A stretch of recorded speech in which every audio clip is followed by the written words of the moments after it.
In this runway show you're about to watch goes very deep and it may make you uncomfortable. This is by far the most controversial runway show in Paris Fashion Week this year, and just pay very close attention to every single thing that they're wearing, the things in their eyes, on their mouth, on their feet, on their hands. This video we're about to watch is going to break down every single thing that they're wearing. This show is called The 1%. It's just that, the call out of the 1%. The first part is introduction to a bourgeois family. You meet the mothers, fathers, daughters of the family. A lot of them wearing white gloves with red palms titled guilt gloves, symbolizing that there is blood on their hands. Some characters even choking on the accessories, symbolizing the greed. Wearing shirts saying, I love power, and literally being blinded with mud. Instead of handcuffs, their hands are tied with pearl necklaces. Their pursuit of beauty and youth being one thing that they can never attain. The second part represents the power of community. This is also a call out of the 1%. It also is a reference how the Métier Fécal team has been referred to since their last debut in Paris. They're constantly called a cult, which can be easily said about 1%. Also, the last part is the power of the future, where Hannah shows up in albino python cocoon skirt with the Gila skin boot morphing into her leg, showing that the 1% have access to tools of life that most of us don't. Michelle Ami walks the show as a representation of bracing the natural beauty of aging and no need to play pretend. This fashion show is a commentary on society that we live in. This is what fashion does the most. Provoke. The collection might leave you uncomfortable, but the question is, doesn't society already make you feel... Lab in Australia has trained a cluster of human brain cells living on a microchip to play Doom. Well, yeah, obviously, technically, human brain cells can already play Doom, but it's a bit more impressive than that. Scientists at Cortical Labs confirmed in a YouTube video that its CL1 biological computer, which has about 200,000 living neurons that have been grown on a microchip, is able to play Doom about as well as someone who's never touched a computer in their life. Will you shut up? The gameplay of Doom is converted into electrical stimulation patterns which are interpreted by the neurons. So if an enemy appears on one side of the screen, that side of the neurons are stimulated and, you know, pew-pew. Apparently the cells are capable of basic learning and adaptation, which is vaguely unsettling, but famously scientists doing experiments like these are always ethical, so it should be fine. Hey Owen, someone's calling you. It's someone from the Umbrella Corporation? Oh, of course. Hey, Oswell, how are you, man? I thought you died. You know what Ford has? A patent for vehicles to be able to repossess themselves. Whoa. And I read it so you don't have to. That's you, number 120. That's your repossession computer, that's a camera, and that's a camera. But we'll come back to the cameras. So in the event that you become delinquent on your payments, the computers will then begin to communicate with each other. One of those computers will be your lending institution. Now, warning messages will be sent to you. In the event that you do not answer those messages or try to resolve your delinquency, the first step will be to make you become uncomfortable to drive the vehicle, such as disabling things like cruise control, your automatic windows, your automatic seats, or the infotainment system. Can they do that? When you, number 120, come near the vehicle, an unpleasant noise will continue to be played. You will not be able to shut off that sound without contacting, that's right, your lending institution. If, in spite of the sound produced, you still fail to respond to their messages and fix your delinquency, they will then move on to the next phase, which is disabling some, if not all, of the primary use components. For example, the engine, the brakes, the accelerator, the steering wheel, the doors, and lights of the vehicle. You know, everything you'd need to drive. You remember the cameras I told you about, 130 and 140? Yeah, well, they would be able to use those for video clips or even video streaming to see if your vehicle is parked inside a garage. Now, should it get to this point, the vehicle will autonomously drive itself from the owner's premises to either a repossession agency, an impound yard, or any other predetermined location. So if you'd like to read this for yourself, there's the patent number. Now, a spokesperson for Ford said, we don't have any plans to deploy this, and I'm thinking it's probably because they don't know how they'd get it out of a garage if it's in one. Just a thought. Anyway, they say we submit patents to new inventions all the time. It doesn't mean it's a new business or product plan. The fact that that's even a patent in the first place is crazy, bro. Like, imagine you waking up, there's a damn hole in your garage, bro, because your Ford transported itself back to the lot, bro. The things people come up with, man, to get their money, bro, is really mind-boggling.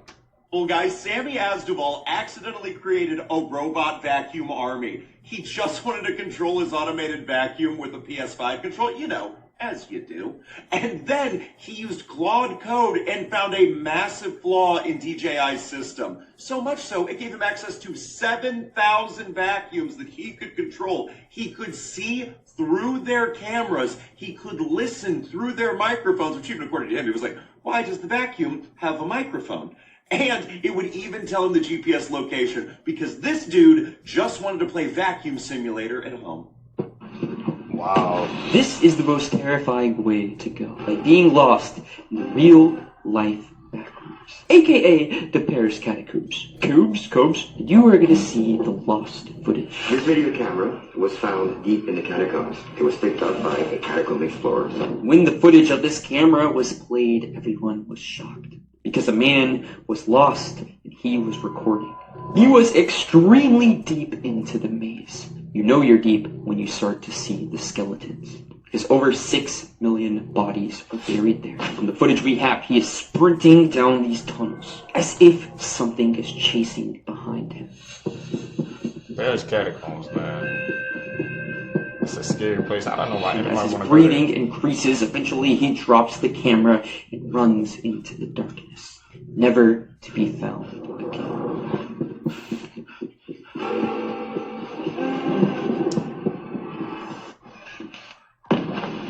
Book it, yup.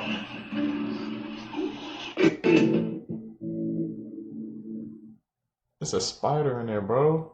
And that damn fruit snap. What the? Oh, hell no, bro. Y'all eating that? Fundables noted. And here I'm thinking YB will be different. When YB first came out, did y'all expect him to end up being like this? Wearing some like this? Not me. I'm thinking this man was gonna be on his Pac shit, his Tupac shit. Be rebellious to people like this. But nope. He's with them. Look at that fucking chain, fool. Look at the chain. Look at the outfit. Just me looking at this shit, I'm like, he's gonna be the next Lil Wayne, fool. He's already going down the same route. The little rock star. YB the rock star, the emo. Shit crazy, fool. But then again, when you rap about the shit you rap about, it's not hard to believe you can sell your soul. Y'all let me know how y'all feel. Cold walls, Okay, what do you found? time counts. I'm still here. Years hit slow, but they hit deep. Hope stayed awake when nights didn't sleep. They locked doors, fed me fear. Said stay small, I stayed clear. What's in there? Chains teach way, silence speaks. Weak talk loud, strong move discreet. I learned pain, don't beg or cry. It waits calm, then multiplies.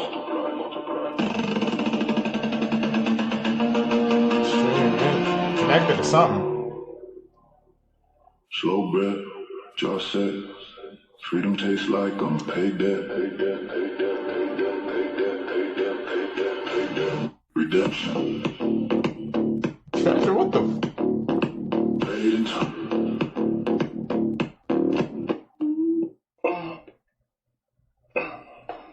Okay.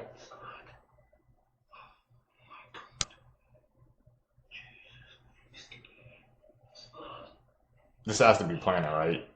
No way.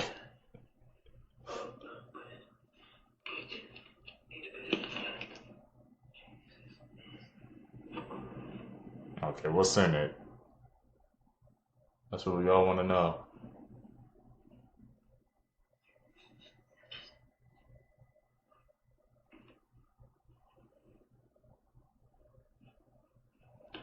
Come on. You got this. Hurry up, bro.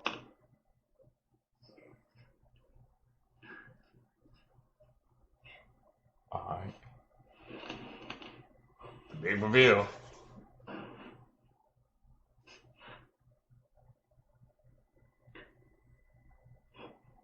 What the? Nepal needs to be studied. After overthrowing their government and giving rise to Gen Z protests around the world, they're now about to elect a rapper as their new leader. Balendra Shah, who's commonly just called Balan in Nepal, is a former rapper/engineer who unexpectedly became a political phenomenon. Despite being a structural engineer by training, around 2012 he became known in the Nepali hip-hop scene for his often politically critical rap. 10 years later, in 2022, he ran for mayor of Kathmandu as an independent, not backed by any major party, and his win shocked the entire country. He beat candidates from 2 major parties by a large margin, and he's about to do it again. But this time not as a mayor of a city, but rather the leader of an entire country in a manner that has never been seen before. His party has reportedly secured over 120 seats in parliament, which is unprecedented. But for a country that's population is very young, the median age is about 25, they didn't just want a new leader. They wanted an entirely new kind of leader. And they certainly got it. But the question is, what do you guys think? Did Nepal make a good decision or not? So rapper is the president over there in Nepal, bro. Tell me down below, man, what rappers do you think would actually be good presidents, bro, if they actually ran? I can't wait to see what you guys come up with. For the whole memory, and they know it. And as crazy as this may sound, water remembers who you are, bro. You think that's just a coincidence, bro? The ancients knew this, and that's why baptism works. That's why holy water is prayed over. They speaking life into it, structuring. Water is living consciousness. That's exactly why tears hold emotion, bro. That's because this water is consciousness, and they made you forget, bro. Start speaking life into your water, and it will speak life back into you. You are 70% water, 70% memory. Revive your water, revive your power. See, they poison the wells and sell you the cure, but now you know the truth. Link in my bio, bro. They said water holds memory. He said water holds memory, right, bro? So what you been doing this whole time, my guy? What's your story, bro?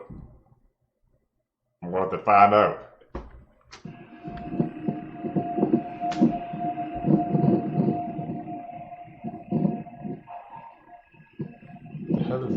Bro, there's something wrong with these clouds. The legend of the Bridge Man. The story goes that in November 1941, during the rededication of the South Fork Bridge in British Columbia, a rift in the space-time continuum briefly opened. Out stepped a man who looked like he had just walked out of a 21st century coffee shop. In the folklore of the internet, he is known as a chrononaut, a professional time traveler who forgot the most important rule: don't stand in the front row. The evidence that fueled the myth. The legend persists because of 3 specific glitches in the reality of the photo. The modern silhouette. While every other man in the shot is a carbon copy of 1940s fashion, high-waisted trousers, stiff suits, and structured fedoras, this man wears a loose zip-front cardigan over a graphic tee. To modernize, he looks like he's headed to a music festival, the future tech. Right here, this, whatever this is, this right here, we think it's hair. But I realized that if I stop, close my nose and mouth for 4 minutes, if I'm separated from this substance for 4 minutes, my heart don't stop, my brain don't even stop, my body functions don't stop. The first thing I lose is consciousness. I pass out. I can no longer stay aware. So I started to say, well, wait a minute. I'm not just breathing in air. I'm breathing in consciousness. I'm inhaling and exhaling God itself. I keep telling y'all, these fast food restaurants and these quick service companies do not have your best interests in hand. So a lawsuit just came out claiming that Starbucks, you heard what I said? Starbucks is serving coffee that contains chemicals that show up in industrial products and paint strippers. And the crazy part is they're telling you not to worry about it. So the chemical they're talking about is a chemical called acrylamine. And according to scientists, it forms when foods are cooked or roasted at high temperatures. Which means when coffee beans get roasted, this chemical can show up in the final drink. Now here's the scary part. The chemical that they're talking about has been linked in studies to possible cancer risk in animals. And this same chemical has also been used in certain industrial processes.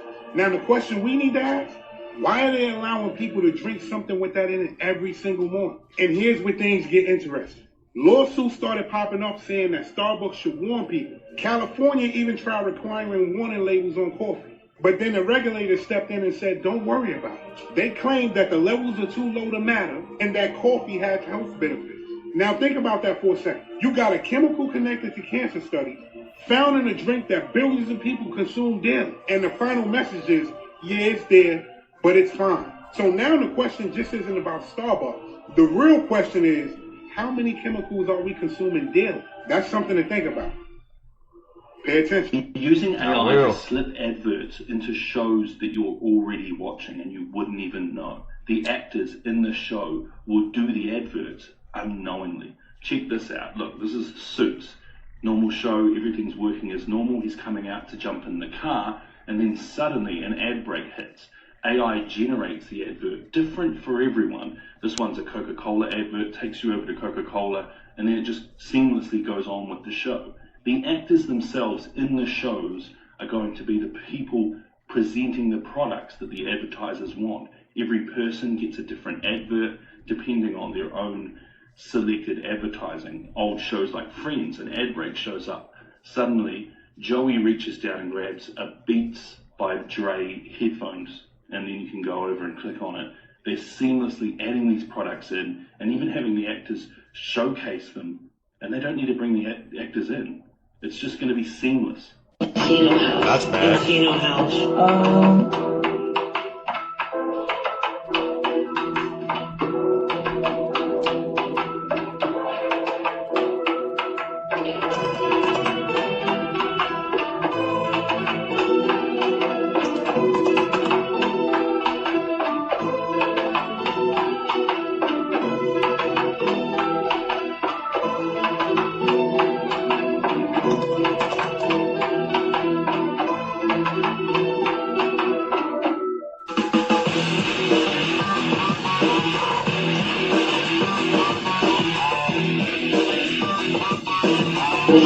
Encino House. Encino House.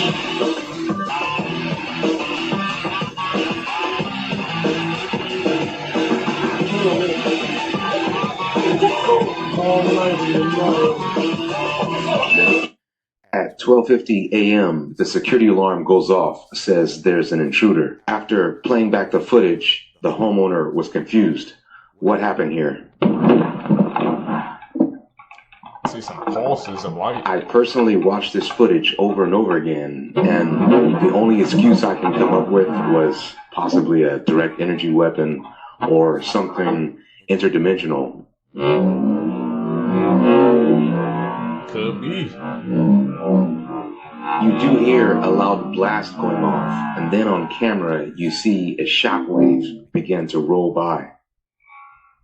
This definitely goes down as unexplainable. Leave your thoughts below. A whole Jim Carrey thing that's blowing up right now? Yeah. 1000%. Oh, yeah. It's not Jim Carrey. I knew it. First off, he would have came out and said something already. Yeah. Has not. Why? We don't know where he went. He's the one that did this, right? With Jim Carrey, from years and years ago, he's always been trying to expose the Illuminati. Facts. He did it on Jimmy Kimmel. I know. He's like, if my beard's chopped off, then that's how you know it's not me. If I ever shave my face again, you'll know. Because the world's going to end in 2026. I don't exist. I played the guy that was free from concern so that people who watched me would be free from concern. And look at him make the face shave. Jim Carrey's the one that makes like the weird faces, right? Mm-hmm. So why would he ever get his Botox to ruin that? Because he really has $1 billion face in his back end. Yeah, because his expressions come from it. Yeah. You wanna do that? You wanna do that, bro? I know you wanna do that. I know you see it. You went from like brown eyes to like green. So and I was like, what could a reptile have? Green eyes. Jim Carrey right now, he looks a lot like this actor that passed away, I think literally last year. Okay. His name is Val Kilmer. He was in Top Gun. Oh, does he not look like... I have seen that. Right? Never mind, yeah. He looks a bit like the new Jim Carrey. Yo, I'm telling you. Look. Bro, that's Jim. That's Jim. Bro. That's Jim. Why is it? Well, we shutting this down below in the comments, man. Was that Jim Carrey we saw at that event? Was he real or clone, bro? If he's real, type real in the comments. If he's clone, type clones in the comments, man. That so many occult and magical symbols resemble so closely electronic schematics. Arthur C. Clarke famously said any sufficiently advanced technology is indistinguishable from magic. Many of the world's greatest scientists and inventors were deeply in touch with the occult, including Thomas Edison. In the 1990s, a group of researchers created the Scully experiment, in which they received a schematic to communicate with the spirit world. They were given detailed instructions on how to build a device containing a germanium crystal that would help them communicate with the spirit world. Using this device in combination with 35mm film, the Scully group received images that appeared to feature faces and even words in Sanskrit and Latin. Some of the researchers involved with this group included Cambridge professors. Much of the information regarding this experiment has disappeared from the internet. Smelly ass. What the hell is in his shoes? It was hot today. Stop. Bro, that's fucking crazy. It was hot today. That doesn't look like my dog. That does not look like Hazel. Ew! Who are you? Yeah, people saying their animals are acting strange. Stop. I'm going to bed. You're scaring me. Why are you looking at me like that? Maybe she could sense something. They all keep looking at things. What the fuck?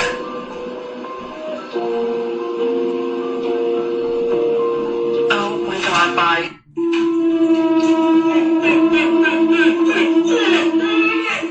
He's trying to warn you, bro. A lot of them are panting, they're whimpering, like they're acting brand new sometimes. Like they don't know their person. And it almost feels like something is in the room with the people because they keep looking at the walls and the ceilings. And then see, he backs away. Look. I'm out. Look at this. Look at this Doberman. Says it feels like he sees something that we don't. And he's looking straight ahead. And it's starting to freak them out. Look.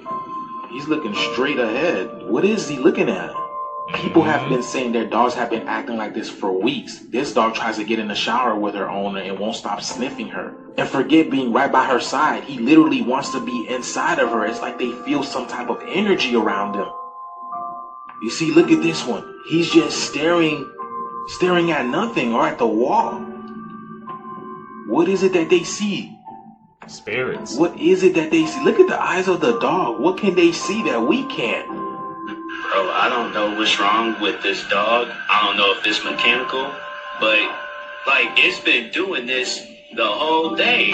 Okay, alright, just good boy, just stay over there with that weird stuff, cause I don't know what. Yeah, I remember now, in all of these movies, they tell us that the animals are going to be the ones to let us know when things are starting to change. And everybody's animals right now are acting weird. They are picking up on the subtle electromagnetic energies that are in the air that are appearing to be different to them. Even us, a lot of us are sensitive to this energy that's in the atmosphere right now, but we're just not saying anything. But the animals are acting strange, like something bigger is here. What do you guys think it is, man? Let me know down in the comments below. The shit is here and it is real. The animals are feeling it. Let's get it, y'all. You did not learn in school. Two brothers who used to live in Chernobyl went back 30 years later and found their toy car sitting in the exact same spot they left it. The red circle in this picture is allegedly 6-year-old Teddy Roosevelt watching Abraham Lincoln's funeral procession going through Union Square in New York City in 1865. It's fully known that this home belonged to Teddy Roosevelt's father Cornelius, and 36 years later, Theodore Roosevelt would also become president. This is a picture from 2003 of US soldiers playing Xbox in Saddam Hussein's palace. And this is a picture of a Russian soldier burning useless Soviet banknotes for warmth back in 19 1995. Princess Diana would wear the same gym outfit every day to outsmart the paparazzi so that the photos would have no value, and honestly, I see a lot of celebrities doing this today, and I think she probably started it. This was a traffic jam at the Brandenburg Gate as people moved east and west after the fall of the Berlin Wall in 1989.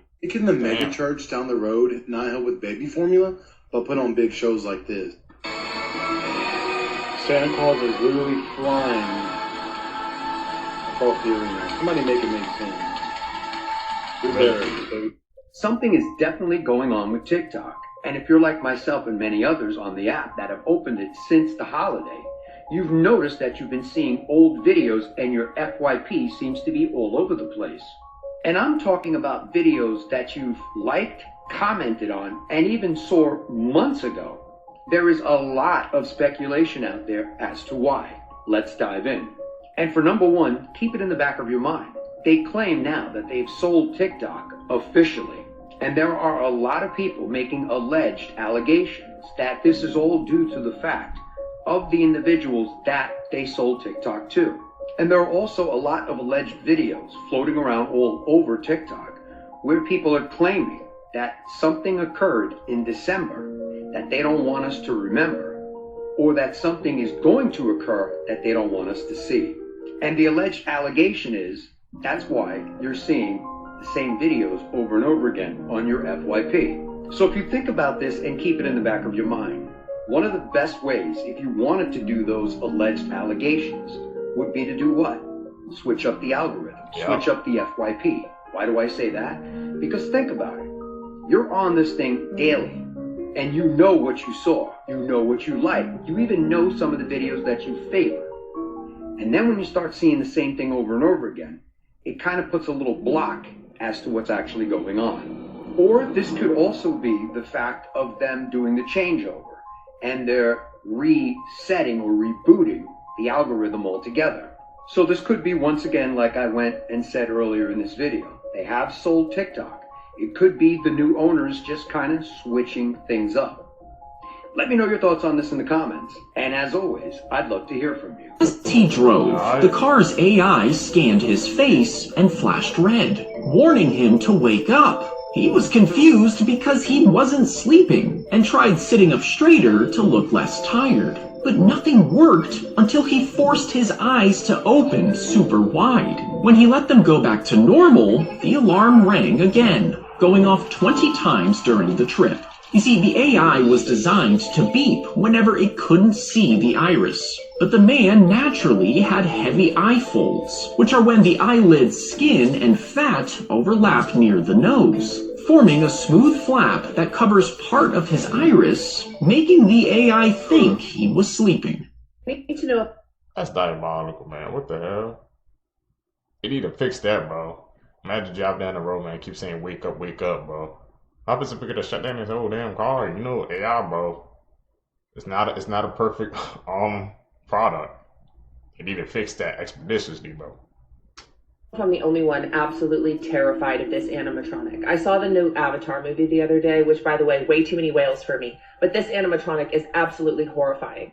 Actual life-size animatronic of the Avatar in water, and it's like an umbilical cord situation. And this is in the queue for the Avatar ride. Look at it twitch. Look at it twitch. It's like a newborn. It's like a fetus in utero. Look, it even has a freaking umbilical cord. That's so creepy. Which, by the way, the size difference between humans and Avatar. Yeah, I hate that.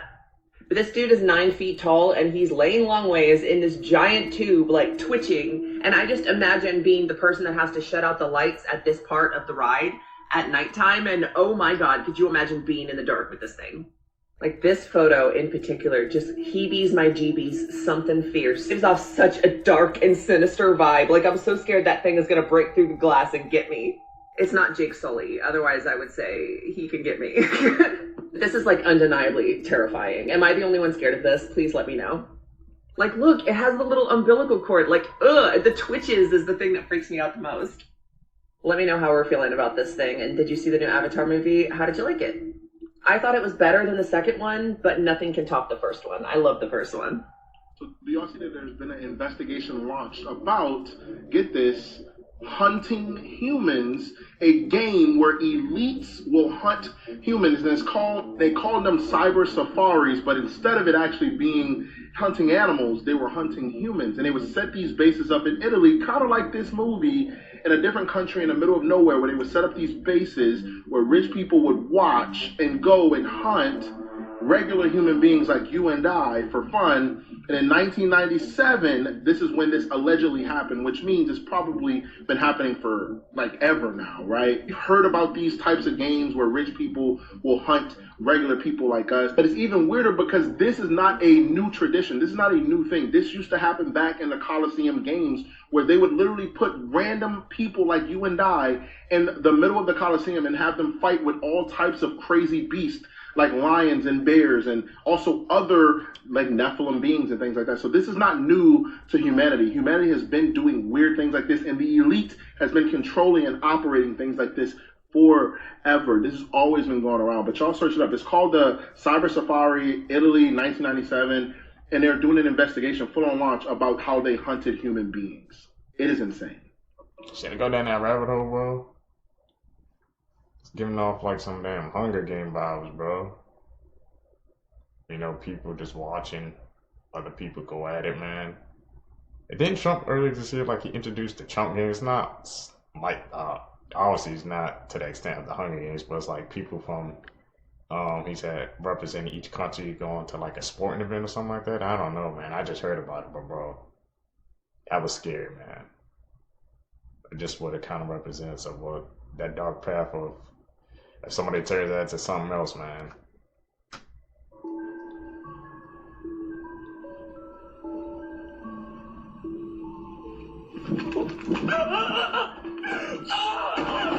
Now, if you're anything like me, you might be wondering, what is that? Supposedly, what you're looking at is called a Pocong, and it's incredibly creepy. The Pocong is a ghostly figure with deep roots in Indonesian and Malaysian folklore, and it's one of the most unsettling spirits in Southeast Asian mythology. Here's the backstory. In traditional burial practices, the deceased are meant to be wrapped tightly in a white shroud or cloth that covers their entire body. That cloth is then tied off at the head and feet, and then wrapped snugly around the rest of them. But here's where things get eerie. If those ties at the head or feet aren't undone before burial, folklore says the spirit cannot leave the shroud peacefully, and that is when the Pocong appears. According to legend, the Pocong rises from its grave seeking help. It wants someone to untie the knots that bind it. And because it's wrapped so tightly with its feet bound together, it can't walk like a normal person. No, instead it hops, and that's exactly what you're seeing in that video. And it doesn't stop there, because if you let the Pocong get close enough,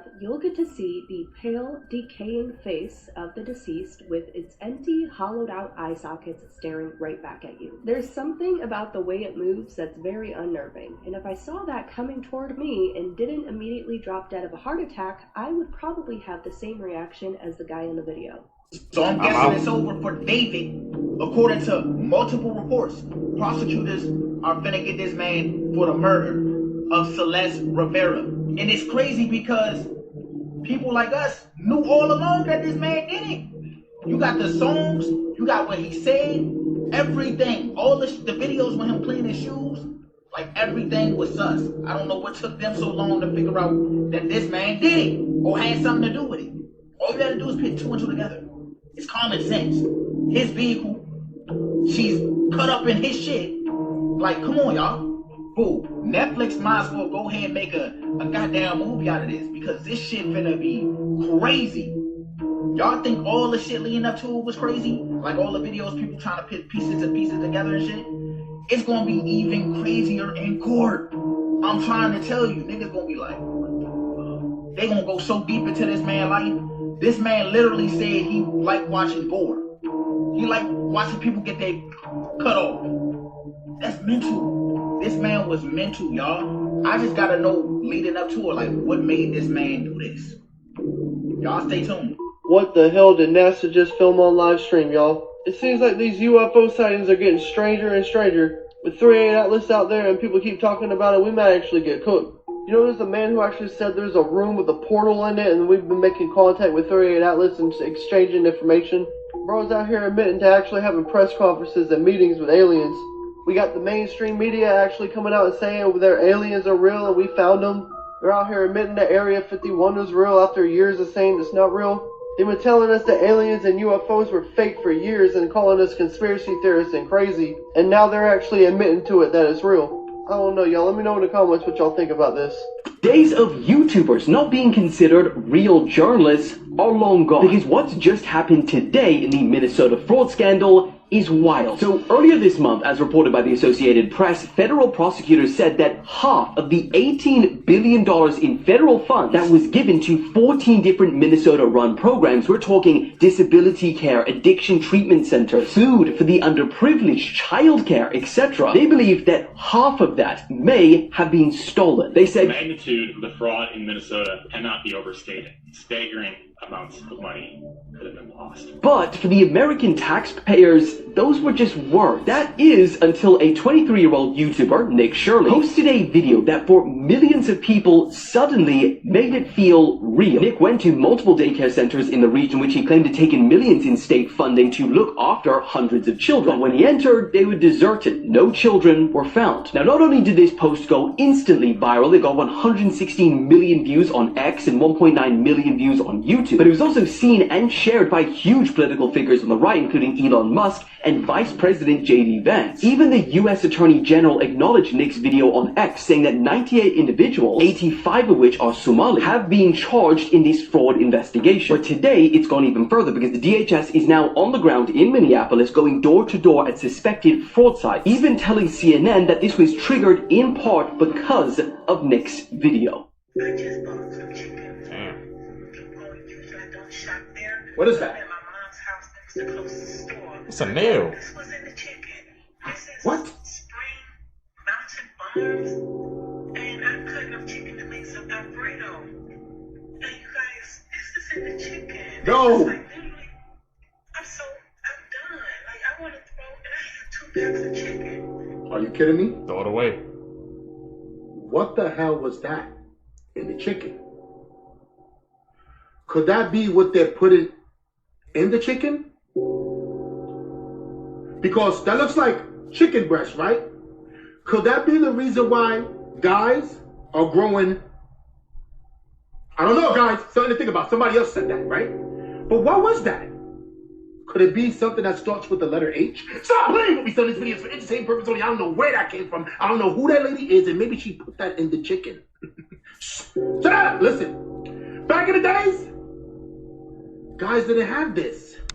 But ever since we started eating, you know what I mean? This started to develop. Shut up! Listen. Something to think about. This is what people are saying. I'm not saying that at all. But it makes you think, guys, how can somebody forget that that was in the chicken? You know why? Because it wasn't in the chicken. Stop playing with me, son. It's not a game. I ain't got you. No what time is it? Shut up! But I'll tell you one thing. If I ever go to the store to buy chicken and I see something like that in the chicken, I'm going to wish I just stopped eating chicken.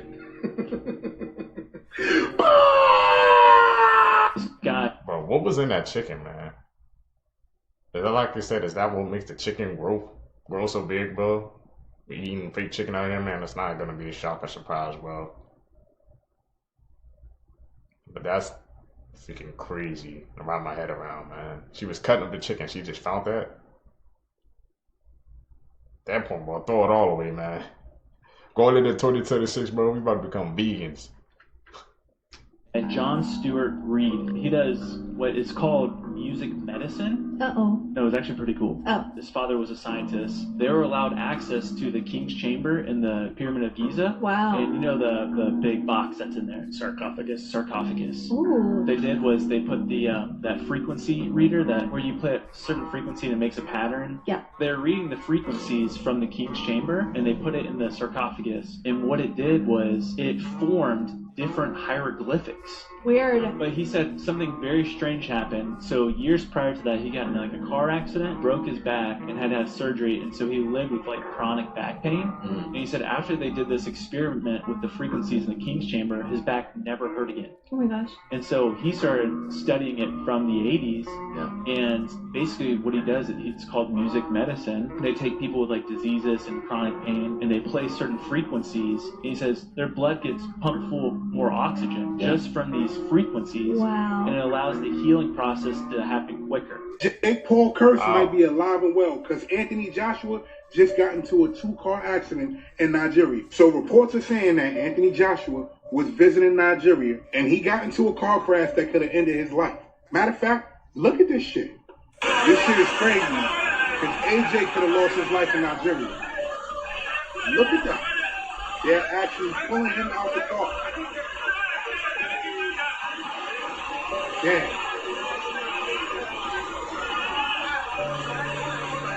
So they're saying that the car that AJ was in collided head on with another car. And get this, 2 people that was involved with that car accident lost their lives. You heard what I just said? They was on a Lagos expressway and his car collided with a truck. 2 people are dead. Y'all know AJ just finished beating Jake Paul ass. And now this.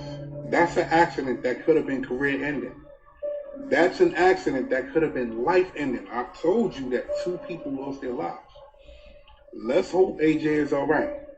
Let's hope he comes back in one piece. I'm out. Rest in peace, FaZe Clan. After all the members have quit this Christmas. For those of you that don't know, this is Banks, one of the founding members of FaZe Clan. He was asked to leave 5 months ago over a crypto controversy that left the rest of the members feeling some sort of way. He left willingly because he didn't want to bring down the rest of the members.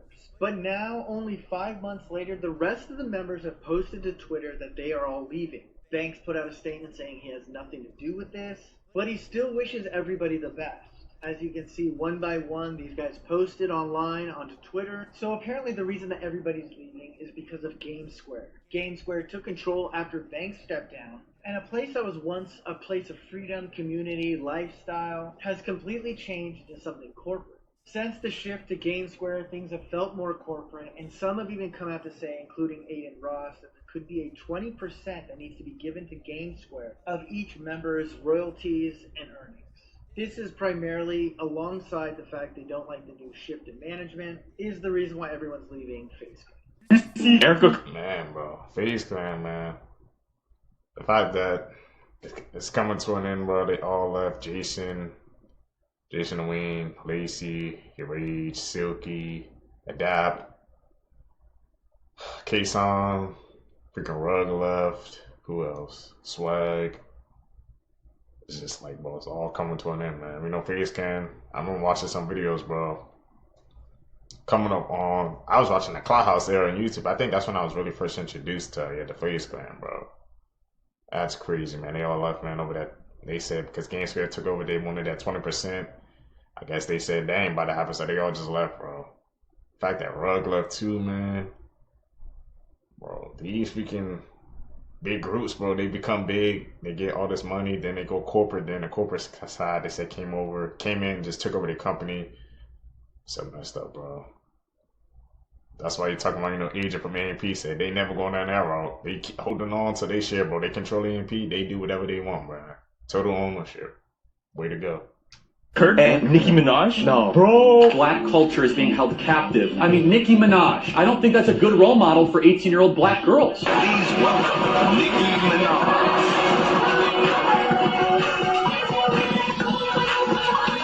There's a theory that Nicki Minaj slipped up when she was talking to Erica Kurt on stage, and she accidentally said J.D. Vance an assassin. And you have amazing role models like the assassin. Whoa. J.D. Vance, our vice president. And look what And when I say that, she doesn't know why she said that. Like, oh shit.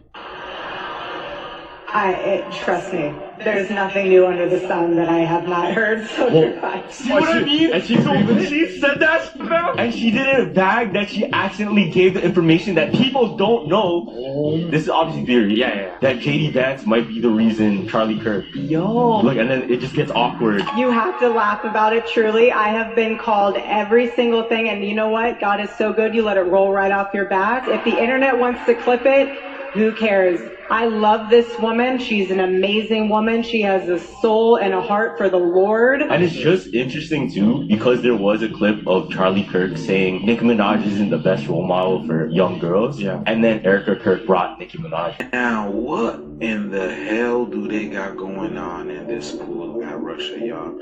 Y'all, I wish this was AI or CGI, but this is 100% a real video.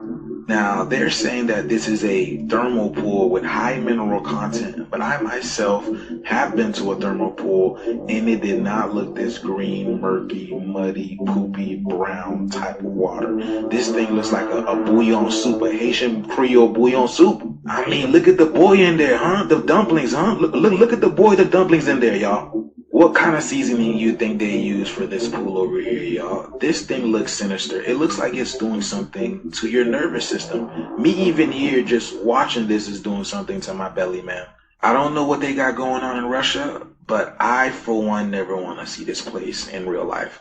Let me know what you guys think about this video. The shift is here. Y'all see it. Y'all feel it. Let's get it. Going into surgery to try to fix a condition, but you actually come out looking much worse. Well, that's exactly what happened to 29-year-old Kayla Cannon. She was born with congenital ptosis, which is basically a condition where your eyes droop, and she wanted to fix this problem, so she went to a specialist, and then she came out looking like this. Kayla decided to get this procedure done with Dr. Harvey Chip Cole, who's located in Atlanta. This doctor made a ton of mistakes during this procedure, one of them being removing half of her eyelids, which caused a lot of tightness and left her looking like this. After the botched surgery, Kayla had a serious infection and could barely close her eyes because of how tight they were. And she had to undergo 7 additional surgeries to correct the damage, and she was left with these permanent scars. Kayla's devastated because she feels like she went through this procedure only to look worse than what she did, and this is the first time that this doctor did something like this. This is another patient who was also botched, and she came out right after Kayla spoke out about this doctor, and the crazy thing about this is that he is still practicing.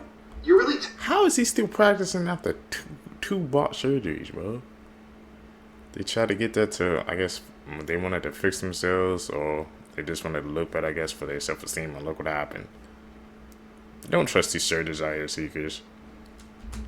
Telling you that nobody ever saw something. Not one of these people heard or saw something that they shouldn't have heard or seen. None of these celebrities knew what Diddy was doing.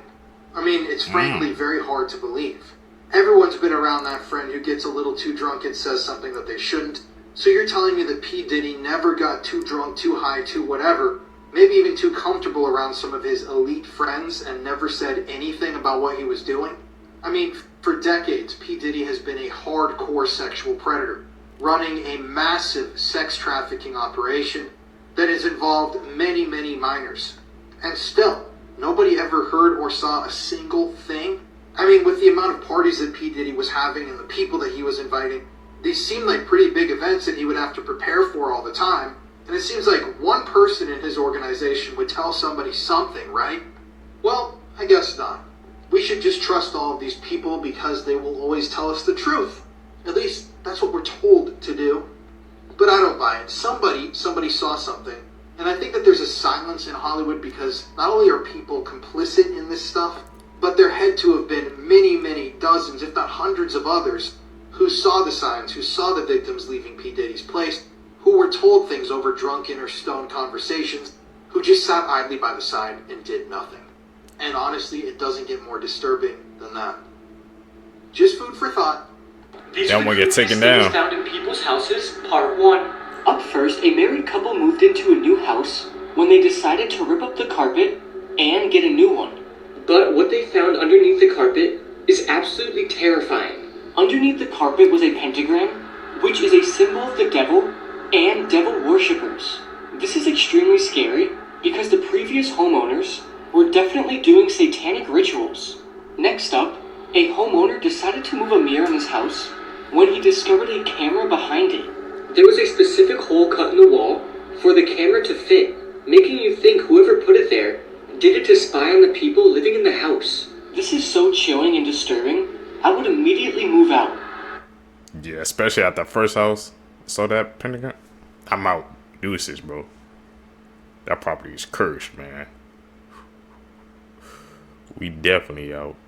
Sea monsters are real, and there's a big one under the ocean. Let me explain. Bangladesh legend talks about an eel longer than eternity with a head the size of a town that could swallow up entire armies. They called it Anantashesha, but after strange evidence surfaced, officials got involved. But every attempt to study this monster was a catastrophic failure. Visions of eyes in the darkness haunted anyone swimming in the area, even long after they had gone home. Those that have seen the eel say it oozes a mysterious goop in the water that drives you to pure insanity. Tests were then run on the fluid and found it could be used as a powerful sedative and memory-wiping amnesia serum, Amnestix. Though its full length has never been observed, it's theorized to be about 1 megameter in length, or roughly the size of France. Big water noodle. However, right now it is fully motionless, with studies saying that it's currently sleeping, meaning you could swim right up to the thing until it wakes up. See, this isn't just an on to Shesha. This is SCP-3000. This is the last photo of Chris Kremers, a Dutch tourist that went to Panama on a jungle hike with her friend in 2014.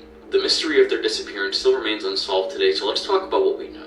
So this photo was taken on April 1st, 2014. When the parents of Lisanne Froon, the friend that came with her, and Chris Kremers' parents stopped receiving updates, they got worried and traveled to Panama to find their daughters. They were accompanied by police when they arrived on April 6th, and they scoured the forest for 10 days trying to find their daughters. Now, after about 10 weeks or 2.5 months, a woman turned in a blue backpack belonging to Froon. It had a camera and a phone in it. Kremers' phone was turned on intermittently between April 5th and 11th with the incorrect pin being entered.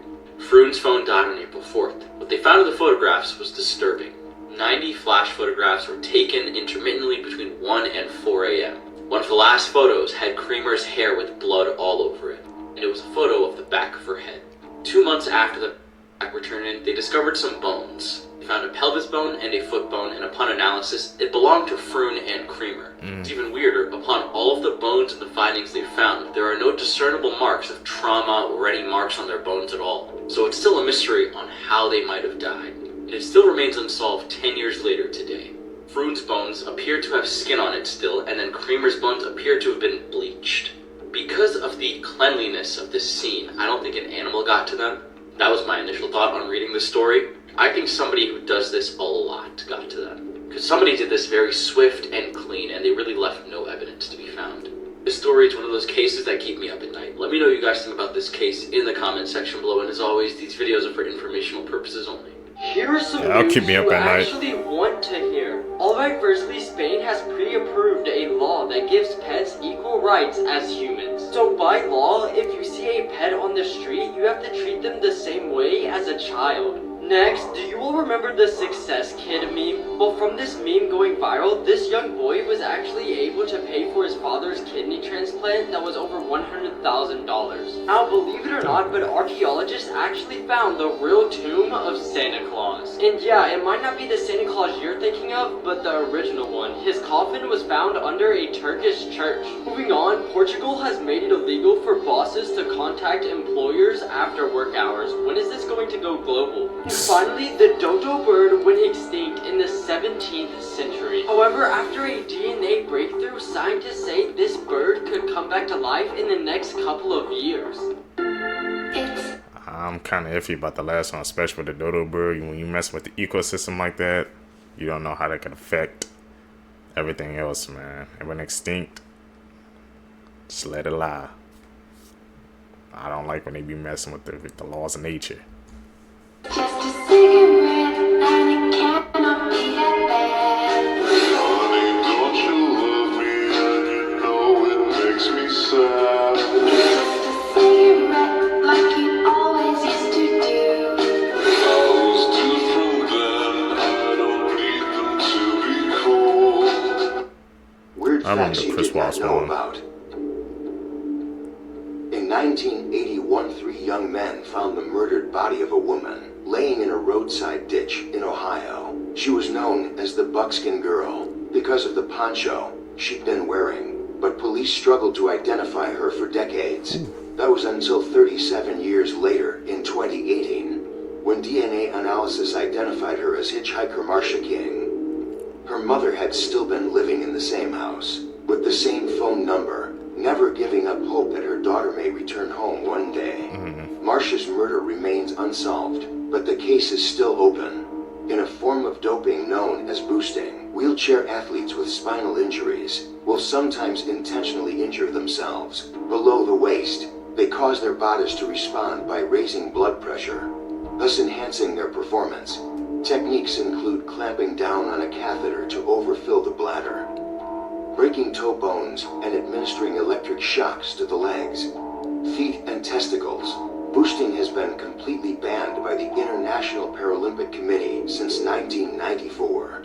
This is the story of the Silent Man. Interesting. In 2014, a 51-year-old man in the UK named David Hampson decided to stand in the middle of a busy road and block the traffic.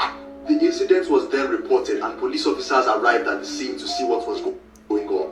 But when they tried to talk to David to get him to move, he wouldn't say a word and just stood there, so they arrested him. From his arrest to when he was brought to court, David still remained completely silent and wouldn't even talk to his lawyer. Although since no one knew his motives and he hadn't actually hurt anyone, David was let go soon afterwards. But all he did was just go back to that same street and stand there, silent, once again. And he committed this same crime over and over again for the next 7 years, never saying a word to anyone. Even though he was jailed multiple times, every time he was released, he would just go back to that same street and do the exact same thing. All the doctors who are trying to help David failed because he refused to speak to them. And it was reported that the only time anyone had ever heard him speak was when he was giving food and water, and he said thanks. Finally, in 2020, David was given 3.5 years in prison for his actions and is still yet to speak to anyone on why he did it. Why was he silent, bro? Why was he not talking? That's the real question we need to be asking. He got 3 Here are the 5 creepiest years for things not kids talking. have ever said. And before I tell you these, I feel like I'm obliged to say, I'm so sorry. First up, we've got Monster Under the Bed. One night, a young girl couldn't sleep because apparently there was something under her bed. When her parents came into the room to say go back to sleep because there's nothing under her bed, she replied with, I know. He's behind you now. Like, I'm sorry. Next up, a 4-year-old girl was found in the bathroom by her mum with all of her Barbies. But she was making them float face down in the bath. When the mum asked what she was doing, she replied with, the man in the wardrobe told me if I didn't do it, it would be my turn to swim face down. Next up, a 3-year-old boy was softly singing in a room while colouring in a picture. His mum actually stopped to listen because she'd never heard the song before. When she asked where he learnt it, he said the lady in my bedroom sang it to me. And finally, a 5-year-old asked his mum when he was going to be 23. His mum said in 18 years' time, and he replied with, well, I hope I don't die again, as that was how old I was the last time I went to heaven. Tell me which story made you go, what the f*** the most? And share this with friends, just creep them out because you're a good person. Now everyone with me. Elon! The last one for sure. Blew my 5 mind. days ago, these two girls made a TikTok saying they found a dead body in the morning. But the thing is, they weren't lying. 2 girls from Texas, aged 17 and 16, made a Snapchat of them stealing jewelry off of the dead body of a man they found in a drainage ditch. In the video, Bethany Martin, the 17-year-old, took the necklace off of the man's corpse and gave it to her friend who was recording. The younger teen told police that she put the medallion on her own gold necklace because it matched her fashion style. Both girls have been charged with theft to a human corpse, and police believe the man's death was a suicide. If y'all saw that, why would you take the duty seekers? You gotta call that in report, man. Why do people just think about themselves, man? This world nowadays is just unbelievable to think about. True Horrifying Story Part 30. This story took place in Medina, Saudi Arabia in the year 2001. And the person who said this story is Dr. Yasser Qadhi. He's someone that is known in the community of the Islamic Da'iyas. There are exorcists from all religions, Muslims, Christians, and Jewish, and their job is to perform an exorcism session on a person who is possessed by a demon or a jinn. When Dr. Yasser was a student, he studied in Medina. There was a known exorcist that practiced ruqya for many years, and Dr. Yasser wanted to learn from him. Back at the dorm of the Islamic college, there was a student that is a fresh convert. just recently converted to Islam. He barely knows anything about the religion, small bits of the Quran, does not know the ahadith, and doesn't know the big scholars in Islam. One day, the students were reading Quran out loud back at the dorm, and this new convert student starts to scream and roll on the ground. They knew he was possessed, so they called Dr. Yasser. Now remember, Dr. Yasser was still a student back then. He was not an expert in exorcism. He goes there and has a 2-hour session of ruqya, the ruqya that he recently learned, trying to kick out the demon out of this kid's body. As he reads Quran, he would see an alien-like movement on the kid's body. His skin would ripple up and down. A human being cannot do this intentionally. He would follow the movement with his hands, reading the Quran, and he would see it move somewhere else. After the session was over, the kid looked fine, and they got lunch for everyone to eat. They say Bismillah, and they ask the new convert to join them for lunch. He said, "I'm not hungry,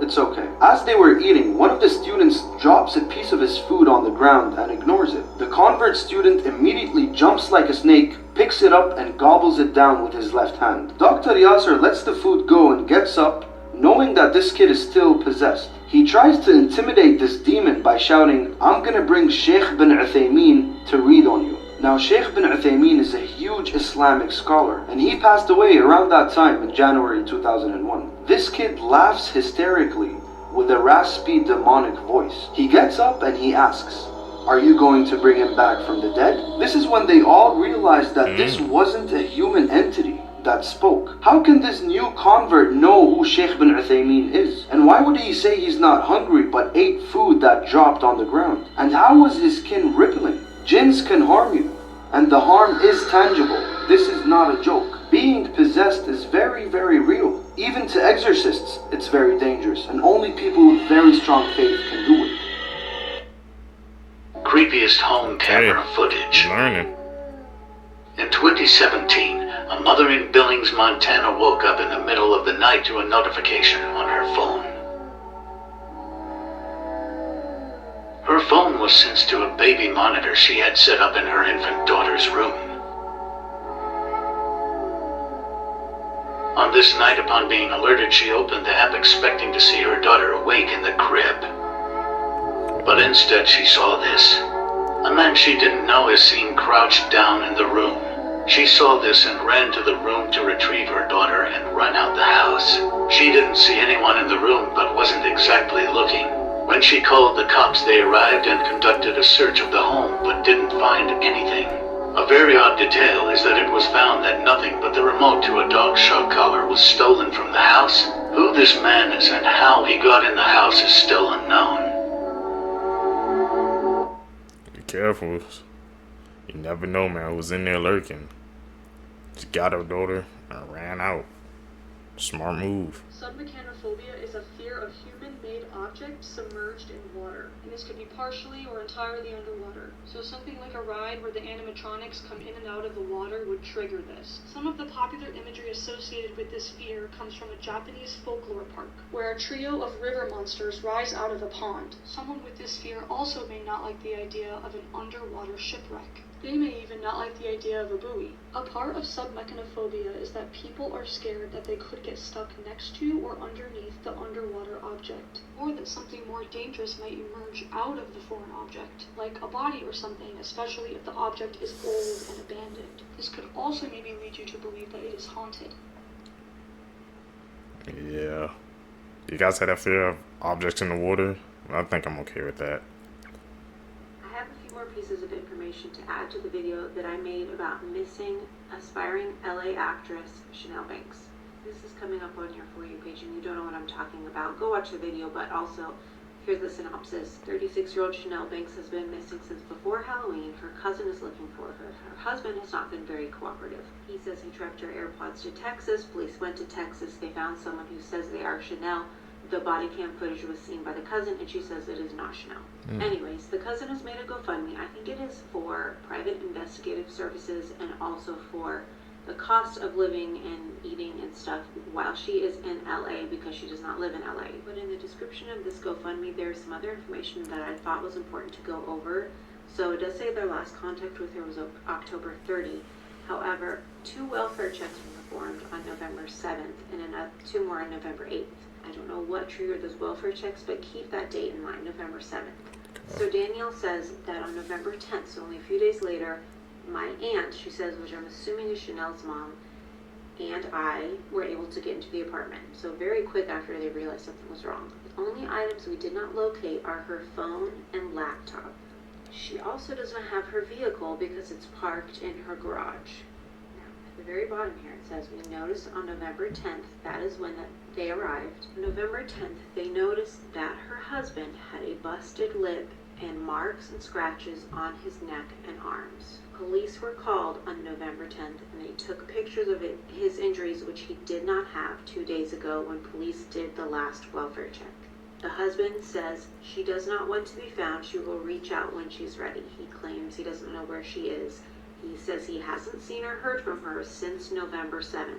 Remember, that was when the first welfare check was called in. But LAPD have told us because there's no signs of foul play, there's nothing they can do. And also that they're going to hire a private investigator. I have so many thoughts about this, and unfortunately none of them are positive. And it just makes me sick to my stomach hearing these details, knowing how so many of these cases pan out. And I feel like this one is just checking all of the boxes. Red flag, red flag, red flag. First off, if someone's going to go somewhere and they don't want to be found, why would they not take their car? Second, why would they only take their phone and laptop and not their wallet, their purse, their dog? I also really, really want to know the path that those AirPods took. He says he tracked them to Texas. Did they happen to go through any postal service locations? Did they travel on a highway? That would be very helpful information. There's so many other things that I could say about this, but I'm going to leave it at that. Let me know what you think.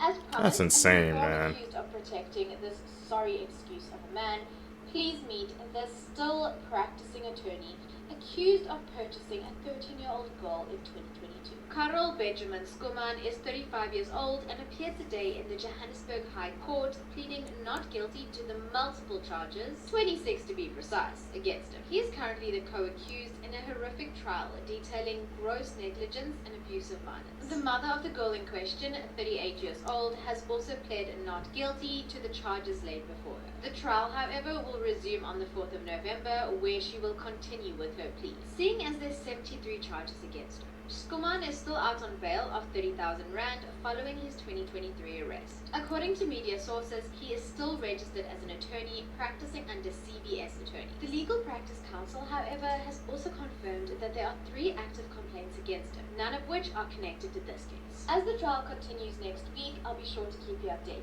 And for those asking, yes, I will be covering this case in depth and in detail on my channel once the trial has concluded. Until the next one, Bella out.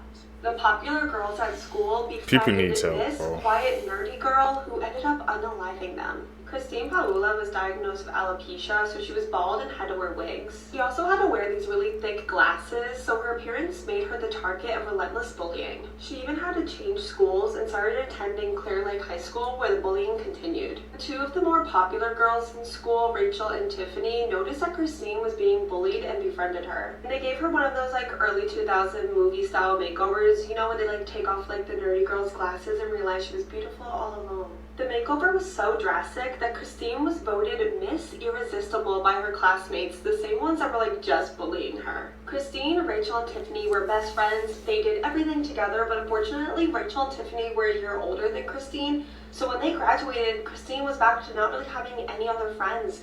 So she kind of fell into the wrong crowd. It was also around the same time that Christine started dating 21-year-old Chris Snyder. The two had like a really toxic relationship and started abusing hard substances together. And Tiffany and Rachel did not like their friend's new boyfriend. They like weren't into hard substances. They would occasionally be at parties where like lettuce would be floating around, but the stuff that Christine and Chris were doing was much harder. So on July 18th, 2003, 17-year-old Christine and 21-year-old Chris planned to go to Tiffany's house just to steal some lettuce, but instead started shooting at everyone that was in the house. The couple fired at least 40 rounds, unaliving Rachel, Tiffany, Tiffany's boyfriend Marcus, and his cousin Dee. And this massacre would go unsolved for years. Until an anonymous tip came in that led the investigators to the names Chris Snyder and Christine Palula. And no one wanted to believe that Christine could be involved in any way. I mean, she was supposed to be Tiffany and Rachel's best friend. Like, it didn't make any sense, but it was sadly true. Christine was found and brought into custody at a motel that she was hiding out at that was filled with hundreds of needles, and she was sentenced to life in prison. Chris Snyder was never able to be brought to justice because he unalived himself when he found out that the police were finally after him. Christine never apologized or gave any motive to why she unalived her best friends, even though Tiffany and Rachel were the first people to ever show her any kindness. Now it's widely believed that she was just bitterly jealous of them because of how effortlessly beautiful and popular they were. Let me know all of your thoughts, theories, questions, and case suggestions in the comments. This is Jealousy. It drives you to do unspeakable things, man. We witnessed that firsthand. If you have that in your heart, just let it go. probably one of the most chilling unsolved cases I've ever come across. This is Christine Walters, and in 2008 she was a student at the University of Wisconsin. She was a good student, and she had a very pleasant way about her. It was very easy for Christine to make friends, and she just had this personality that would draw people in. Recently, Christine had started looking into the more spiritual side of things and had started teaching yoga and Pilates and was going to more health store foods and just looking at a more holistic way of taking care of her body, if that makes sense. So in 2008, she decided that she wanted to go spend some time in Portland, Oregon with a few of her friends. She had planned to stay there for 3 weeks and bought a two-way ticket. But towards the end of this trip, Christine decided that she had fallen in love with the area and wanted to stay a little bit longer to explore a little more. Christine was also becoming more and more involved in a group called Green Life Evolutions, and this group has since been disbanded because many people believed it to be a cult. Christine decides to stay on the East Coast, and in September of 2008, she moves to Humboldt County, California. At the beginning of this trip, Christine would call her family frequently, keeping in touch with them often, letting them know what was going on. But as time went on, she would call less and less, and she also wasn't working as much, so this would often lead her to call her family occasionally to get some money. Her dad would even send her $1,000, but this would remain completely untouched in her bank account. A few weeks before Christine disappeared, she called her mother, and allegedly this was a concerning phone call. Like, her mom was really worried about her and asked her to come back, but Christine told her mother that she was going to be just fine and decided to stay longer. Then on November 7th of 2008, Christine takes part in a cleansing ceremony where they all drank ayahuasca-infused tea. For those that don't know, ayahuasca is not a legal substance here in the United States, and it is a hallucinogenic. Christine stays with the group of people who were part of this cleansing ceremony until November 11th of 2008. That's when she leaves Arcata, California, because that's where this all took place. It was in the morning hours of November 11th, 2008 that Christine shows up on a couple's property on their front porch. She has scratches all over her body, and her feet are basically raw from running through the woods all night long. She was covered in blood. But not only that, she was scared and completely nude. Christine was taken to the hospital, and there she told doctors and police that she was running from demons who were chasing her. We'll get into more in part 2. It'll be A Canadian fire department in 2019 accidentally ordered pizza from a pizza shop in Texas, which ended up turning into a gesture of the pizza place in Texas delivering those pizzas to first responders in Texas. And now the first responders have a cross-border friendship thanks to this accident. A single 2x2 Lego brick can withstand 950 pounds of force in a hydraulic press before breaking. There are fish out there that if you eat them, they will cause hallucinations, sometimes for days. A survey from 2023 says that over 50% of all vinyl buyers in the United States do not have a record player to listen to their records on. 30% of Americans, which is about 75 million people, live in more than 369,000 HOA communities across the country. Just wait till you find out who really runs the world.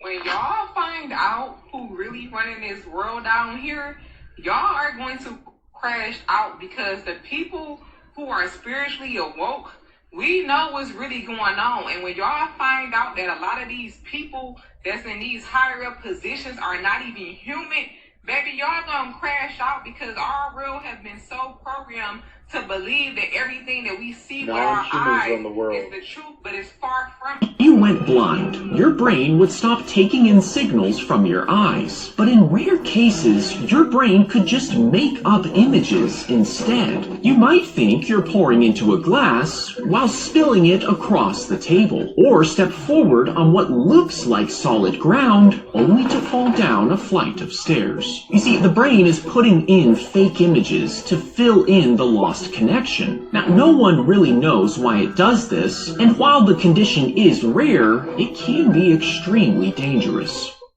The fallout and backlash from Nicki Minaj's appearance on the Turning Point USA stage with Erica Kirk is now at another level. And why do I say that? Because according to Red Media, a petition asking for the deportation of Nicki Minaj back to her country of Trinidad has gone super viral. The petition currently, as I'm making this video, has over 8,000 signatures of people asking for Nicki Minaj to be deported back to Trinidad. And as stated in my previous video, people have been quick to block Nicki Minaj on Spotify. And that's causing Nicki Minaj's Pink Friday 2 to receive the lowest Spotify update as of yesterday, only receiving 318,000 plays. So what are your thoughts on this petition to have Nicki Minaj deported back to Trinidad? So hit me up in the comments and let me know your thoughts on the Nicki Minaj fallout / backlash from her appearance on stage with Erica Kirk at the Turning Point USA event. And also let me know, how do you think this is all going to play out and end for Nicki Minaj? Let me know your thoughts in the comments, and as always, I'd love to hear from you. Tell me down below. I find it funny how you can get scammed by this man. Like, it's not even sad, it's funny. Because what do you mean you actually believe somebody when they said a flood was coming? He named himself Noah. I'm pretty sure his real name probably isn't really Noah. And he built arks that you have to pay to get on. Mind you, it doesn't really matter. Why are you paying to get on if the world is going to end anyway? So clearly it's money driven, it's monetary driven. And he's also going out and buying Mercedes with your money that you're paying to get onto the ark. Mind you, how is he going to be able to drive if the world's going to be flooded? Mind you, this man literally said that because he didn't make enough arks for people to get on, God postponed the end of the world for him to make more arks. Are we serious? like there's no, and people are still falling for this shenanigans. Like this, I feel like us, you know what I'm saying? Like, this has set us back so long. Because what do you mean you're actually falling for this, bro? Like, what do you mean? Like, you're actually falling for this, bro?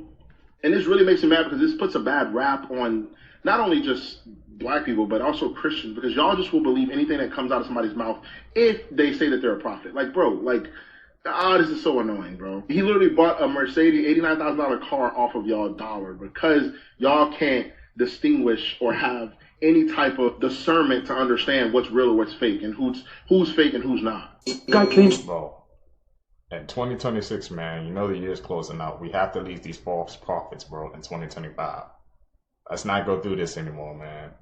He realized I bought a freaking Mercedes Benz, bro, and his excuse was because he didn't have enough to build another ark, so that's why he was charging people to get on. That should have already been the first red flag. Like you said, if there's world in it, what do you need money for, bro? That wasn't a thought that was going through people's heads, man. Don't put your trust in these people, bro. And he claims he was a prophet. You gotta do your research, bro. Look into him. Don't just take his word, man. We know, bro. People lie. That's not a new concept. So I don't know why people just thinking that he was automatically telling the truth. That's still crazy every single time I hear that, man. To have filmed a glitch in reality. Alone in the middle of the ocean, he noticed a huge fin sticking out of the water, completely motionless. Not a sound, not a wave, as if everything had frozen. Intrigued, he slowly approached with his transparent kayak, thinking it might be a whale or a shark. But the fin remained frozen, as if suspended in time. He took out his phone to film the utterly fascinating scene. Some people online are talking about a glitch in the Matrix, while others think it's an optical illusion caused by the light and currents. But what makes the scene even stranger is that when he got within less than 2 meters, the fin suddenly disappeared without so much as a splash. In the video, you can even see the image shake at the exact moment it vanishes. Since that day, he says the sea no longer feels truly real to him. Have you ever heard the story of the boy who came back and solved his own murder? He was born along the border between Syria and Palestine, and from the moment his mother first laid eyes on him, she was struck by something unusual, a long red birthmark running across his face. Around the age of 3, the boy began making shocking claims. He insisted that in a past life, he had been murdered. A doctor named Eli Lash, along with a German therapist, began following the boy closely as part of their research into reincarnation. During their evaluations, the boy shared disturbing memories, saying he recalled being struck and killed with an axe. So under the supervision of this doctor and therapist, the boy led them, along with a town elder, to a location where he believed his previous body was buried. When they arrived, he appeared to recognize the village despite never having been there before. He also recalled his previous name. When they asked the locals if they knew a man by that name, they were told that that man had been missing for 4 years. The boy then guided them to the exact spot where he believed his body lay buried. And sure enough, after digging for hours, they uncovered a skeleton. The skull showed an obvious blow to the head, matching perfectly with the bright red birthmark the boy had been born with. Lying beside the remains was the suspected murder weapon, an axe. The boy was even able to name his killer, who initially denied everything, but when confronted with the evidence, he eventually confessed. And according to the perpetrator, the 2 men had been neighbors, and the killing happened after a heated argument over land. This man Diddy is trying to hit a reverse Uno card, y'all. He's coming out with the first ever counter documentary, fool. It's the first for me. I ain't never seen no one come out with a counter documentary. I guess that 50 Cent documentary really hit that man where it hurt. And of course, guess who's making it? Zeus. Y'all, look at this shit. Of his children arriving in court for day 1 of their father's sex trafficking Can't make this up. in New York. Man's gripping solidarity. Do you still believe your dad's innocent? How could you feel hearing that testimony of your father's life on the moment? Do you believe your father's innocent? You told me about your father. My dad was dead 4 years. Shit crazy. My dad was dead 4 years. I'm gripping women. That's wrong. We can have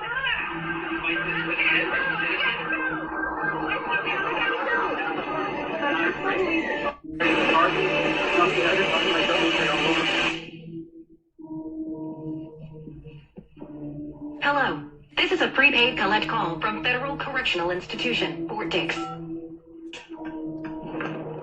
Diddy PR team is like, dog, we gonna turn this shit around. This man Diddy is not giving up. He like, I didn't do nothing. He gonna keep that same energy. My question for y'all is, are y'all gonna be watching it? Let me know down below in the comments. You guys got tuning in to Zeus to watch that? So he's gonna talk on a phone, I'm guessing? I don't know how this is gonna turn out, bro. If anybody watches it, bro, tell me down below.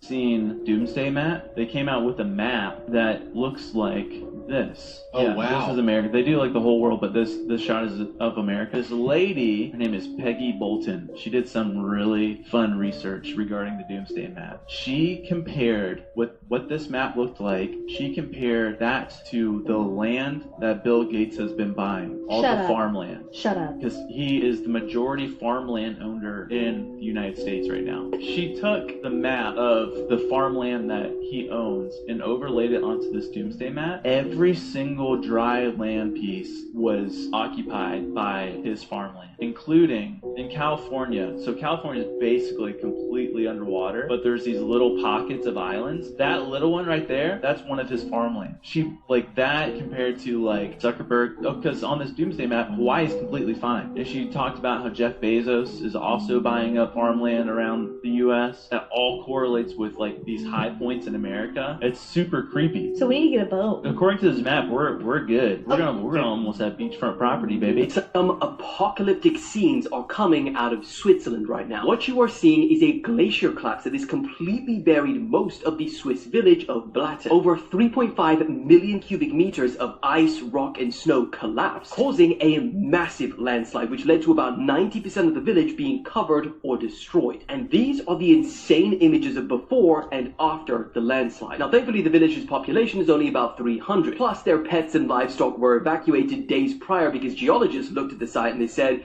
it looks a little bit unstable. But still, the landslide is so tragic for the village that the mayor told the press the unimaginable has happened. This is actually one of the worst things that could ever happen to you. Imagine you literally feel dead. Like, you genuinely do not think you are alive, and you just think you're wandering around hell. This is known as Cotard syndrome. It's extremely rare, but it is horrifying. People suddenly get this wave come over them where they suddenly believe that they are not alive. They don't have organs, they don't have a pulse, they don't have anything. They look at themselves in the mirror, and they literally see a corpse standing there staring back at them. The worst part, some people get it so badly that they stop eating, then they actually die. Some of them go and try and sleep in morgues or go to funeral homes and say, please can you bury me because I've been dug up. I mean, it is horrifying, and it's just crazy to think that this is actually real, that your brain can do this. Doctors say this normally happens through severe trauma or extreme depression, when your brain pretty much shuts down your whole emotional system so aggressively that it convinces you that you do not even exist, like you just don't exist at all. Now, this is one of the rarest mental conditions on the entire planet, but they do estimate that a lot of people have some slight symptoms of it on a very light degree. Somebody better check on Casanat. So now we know why Casanat was saying that his mental health was messed up. So out of nowhere, Kai tweeted today, I'm single. I will never be in another relationship again. So apparently he broke up with Gigi. Now people are speculating that maybe she cheated on him. And that's the reason why he been stressed. A few days ago, I spread awareness on mental health and how important it is to take care of yourself. And honestly, for the past few months, I've been struggling with mental health out of self-doubt and Now there's a rumor going around saying his girl slept with NBA Youngboy. But she said she did, as you can see right there. She said she did. She said she left. Mind you, his man is saying that that's Kai. He's also saying that Kai is trolling. But honestly, Kai has not been looking like himself lately. And I really don't think that he's just doing this shit for views, because he can get views without playing games on the internet. And honestly, if you know Kai, when he says something publicly, it's not accidental. And from what I've seen, he doesn't just tweet personal stuff unless he wants people to know. So yeah, that relationship, I think that's officially done. Now let's be honest. Being one of the biggest streamers on the planet and trying to have a normal relationship, that's already a setup. Your business is content. Your life is content.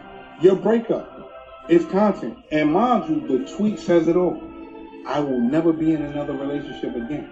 So if this is true, go back and see. Then all that other shit will start adding up. That's why he was putting out those messages before.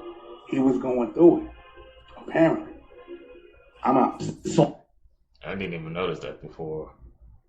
I mean, man, I don't speak on other people's relationships, man, but probably like I said, Kai, everybody keeps thinking, you know, how, I know people probably like imagine what it would be to be, you know, like Kai, have his life, money, status, but bro, like you said, you can't even go through a breakup now because your life is so freaking public. Like, obviously, he would want that to be a problem matter, but he's such a public figure, he had to say that.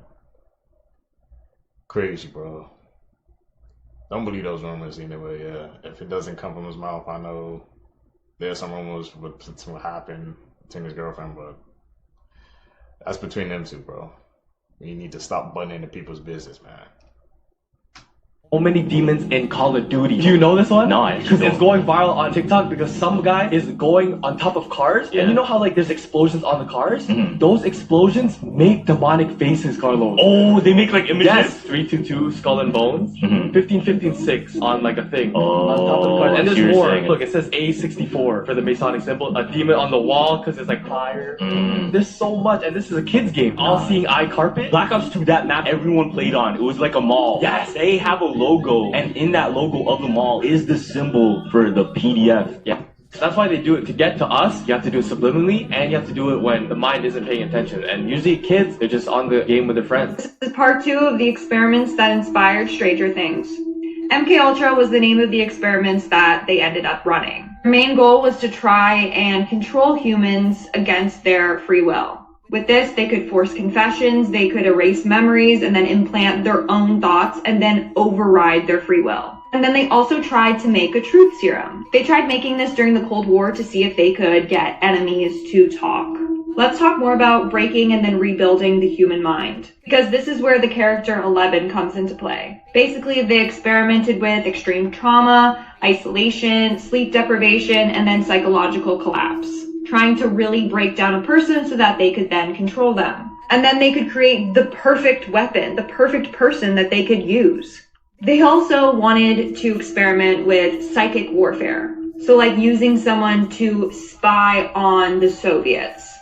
Sound familiar, huh? So MKUltra tried to unlock the part of a person's mind that would have potentially hidden powers, weaponizing the brain so that they would have psychic ability, which would be so cool, man. Imagine just being like, yo, what is this person doing? And then spying on them. That's basically thought what that they could do. In the end, it led to a bunch of soldiers and doctors and patients, and then people who didn't even know they were being experimented on. They all had trauma, and there was a massive cover-up. And a lot of people lost their lives. Let me know if you guys are all excited for the ending of season 5!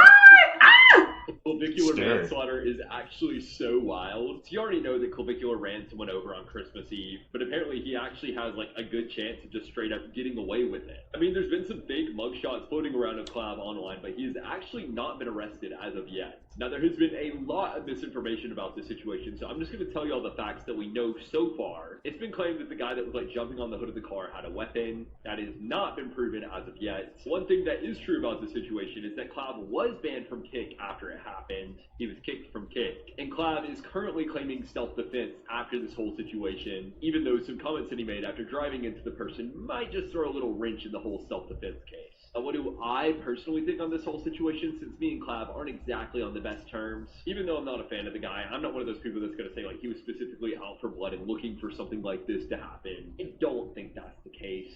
But regardless of the outcome of this case, do not let Clav fool you into thinking he's like this cool guy. The dude's just a straight up grifter with a very well documented history of grifting that I can go over in video form if you guys want me to.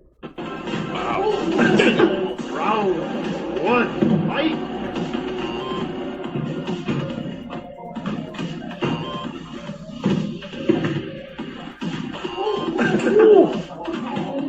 You got him. God damn. Nah, we throwing hands up to that, bro. Freak that. That robot, bro. About to turn like an iRobot in this bitch.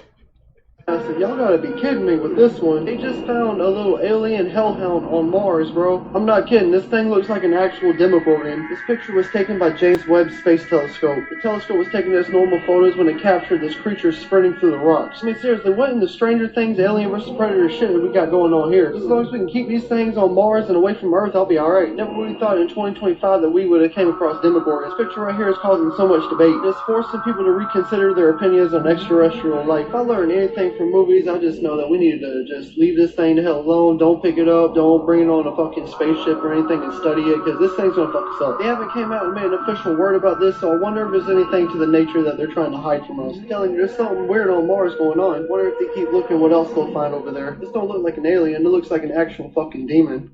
Straight up hellhound. If you was working at one of these space stations and you're seeing something like this, what would you do? Honestly, that would have been the day that I would have quit. Let me know in the comments what you think of this picture and if you think they're hiding something bigger. It's Cap. I believe that's fake, bro. Yeah, do y'all remember Beetlejuice? It turns out he was playing everybody. He just came out and said what nobody wanted to believe. He just let us know that he was just playing a character, y'all. A character. He is not slow. He is not clueless. In fact, he realized that people wanted a character. And so he gave people a character, and he capitalized off of this. And now he is deciding to retire because he is 57 years old and he's made enough money to retire, y'all. What is this world, y'all? This is crazy. I'm Beetlejuice, and yeah, I've seen it all. They called me names, laughed at how I looked, how I talked, said I was dumb, said I was a clown, but I always do the truth. You think I didn't know the difference between 2 I knew I just didn't say it. I played the fool because that's what people wanted. I gave them something to laugh at, something to remember, and in return I made a living, I made a legacy. That's a good deal if you ask me. I gave people joy in a world that's hard and cold. They saw me and forgot they paid for a moment. That means something. But I am a 57-year-old man. I'm tired. I've played the game long enough. The spotlight doesn't warm me like it used to. These days I dream of quiet, no cameras, no scripts, no noise, just peace. I don't regret a second. I live strange, I live loud, I live real. But now, I just want to be less than real. No makeup, no character, just me. And for once, that's enough. I am completely baffled, y'all. I don't know what to say. He always knew the answer to 2 + 2. Yeah, I'm telling y'all, this Age of Aquarius is moving so fast. We're going to get ready to find out some things that a lot of people are not ready to find out. But did any of you guys know this? And I am not surprised at all, man.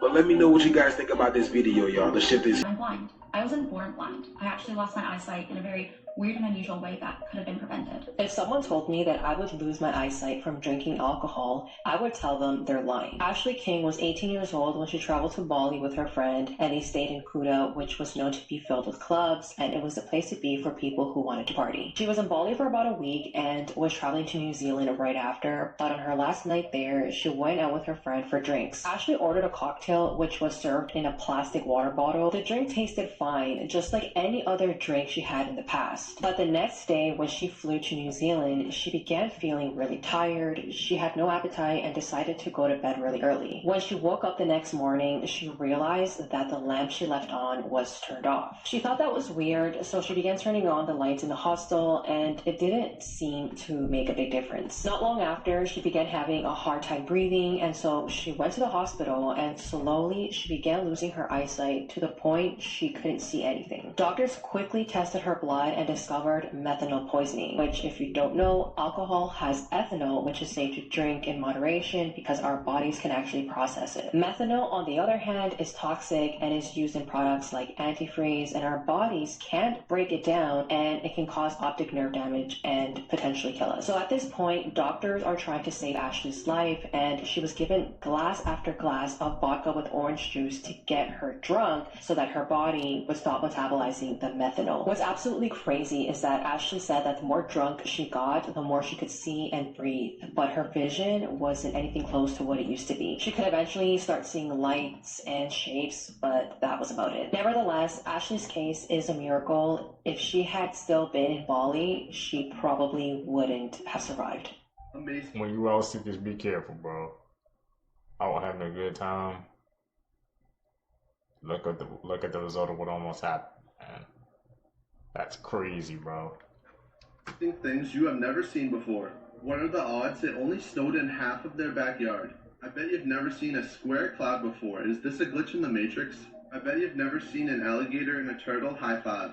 This isn't Photoshop. It's actually a half horse, half zebra animal that actually exists. Is this an invisible car, or did the actual car leave while the ice that was stuck on it stayed? This is insane. This is a real-life Minecraft forest. And the chances of this happening are 1 in a million. These firefighters were putting out a fire when a tornado stormed through. Wow. Insane.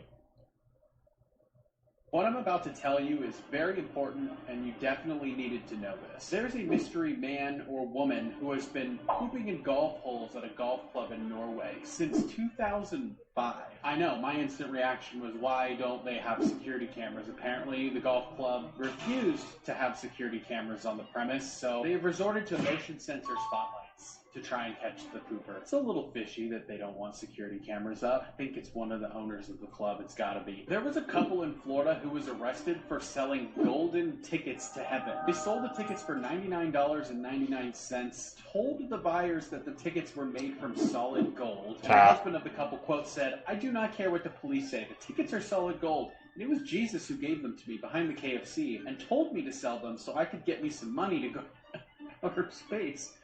This keeps going. I met an alien named Stevie who said if I got the cash together, he would take me and my wife on his flying saucer to his planet that is made entirely of drugs. You should arrest Jesus because he's the one that gave me the golden tickets. I'm willing to wear a wire and set Jesus up. The police said that they confiscated over $10,000 in cash, drugs, and a baby alligator. Why am I Florida?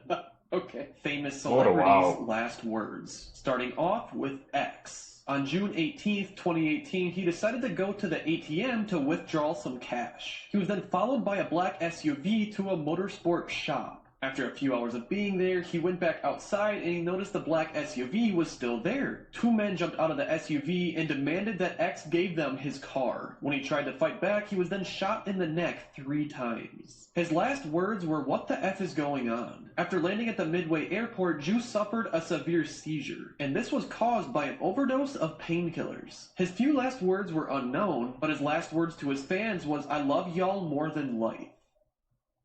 Legends in the game, Riddles bro. that will test your brain power, part 1. First riddle. What is the mistake these two pictures have in common? Pause the video now to think about it. Okay, here's the answer. Here it is. Once you flip the photo around, you can see the eyes and lips are upside down. Our brain doesn't recognize this immediately because it's not used to seeing it. Next riddle. How many holes does this t-shirt have? 2. Pause the video and think of an answer. The correct answer is 8 holes because the question doesn't specify which holes. The first is the neckline, 2 and 3 are the sleeves, 4 is the bottom, 5 and 6 are in the front, and because we can see the background, 7 and 8 are in the back. Last one. Can you spot a mistake here? Pause the video and take a couple seconds to try to figure it out. Okay, if you couldn't figure it out, it's not in the numbers. The word spot is actually there twice. Damn, bro, those mind chicks. Got to be, man. Canadian Seekers, did y'all get any of those answers right?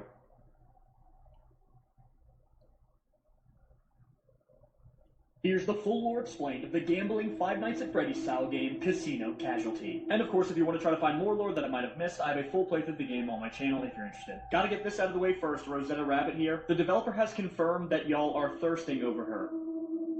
The game starts with our character Max closing down the casino they own. But why exactly did it have to close down? As we know, the casino is filled with animatronics. The secret story sections that appeared during some of the game over screens confirmed that Ringmaster Clowney actually attacked a customer at the casino. But why would the animatronics do this? Why would they revolt? Well, Max was decommissioning them. The same story scene reveals that there were 3 Ringmaster Clowneys, so 2 of them were destroyed. And the crane animatronic called the Hanged Man, he's a decommissioned animatronic that is still somehow functioning. We know this because the current in-game prize grab machine has a fully working crane. There's another story section that also tells how the dice in the Monocle Jack game were all loaded. So it's safe to assume that Max has basically been cheating every customer that's walked through the doors forever. So the robots, afraid of being decommissioned, plan an attack, and as the casino shuts down, they trap Max inside. And they make him go through the same cheated games he had all the customers go through. If you do manage to beat the game, Max escapes. But when he tries to show a police officer what's been happening at the casino, all of the animatronics hide. And with that, the game ends open-ended. Max is alive, but so are the animatronics. And one more fun fact, the Miss Tickle animatronic was inspired by a drawing that Max's brother's kid did.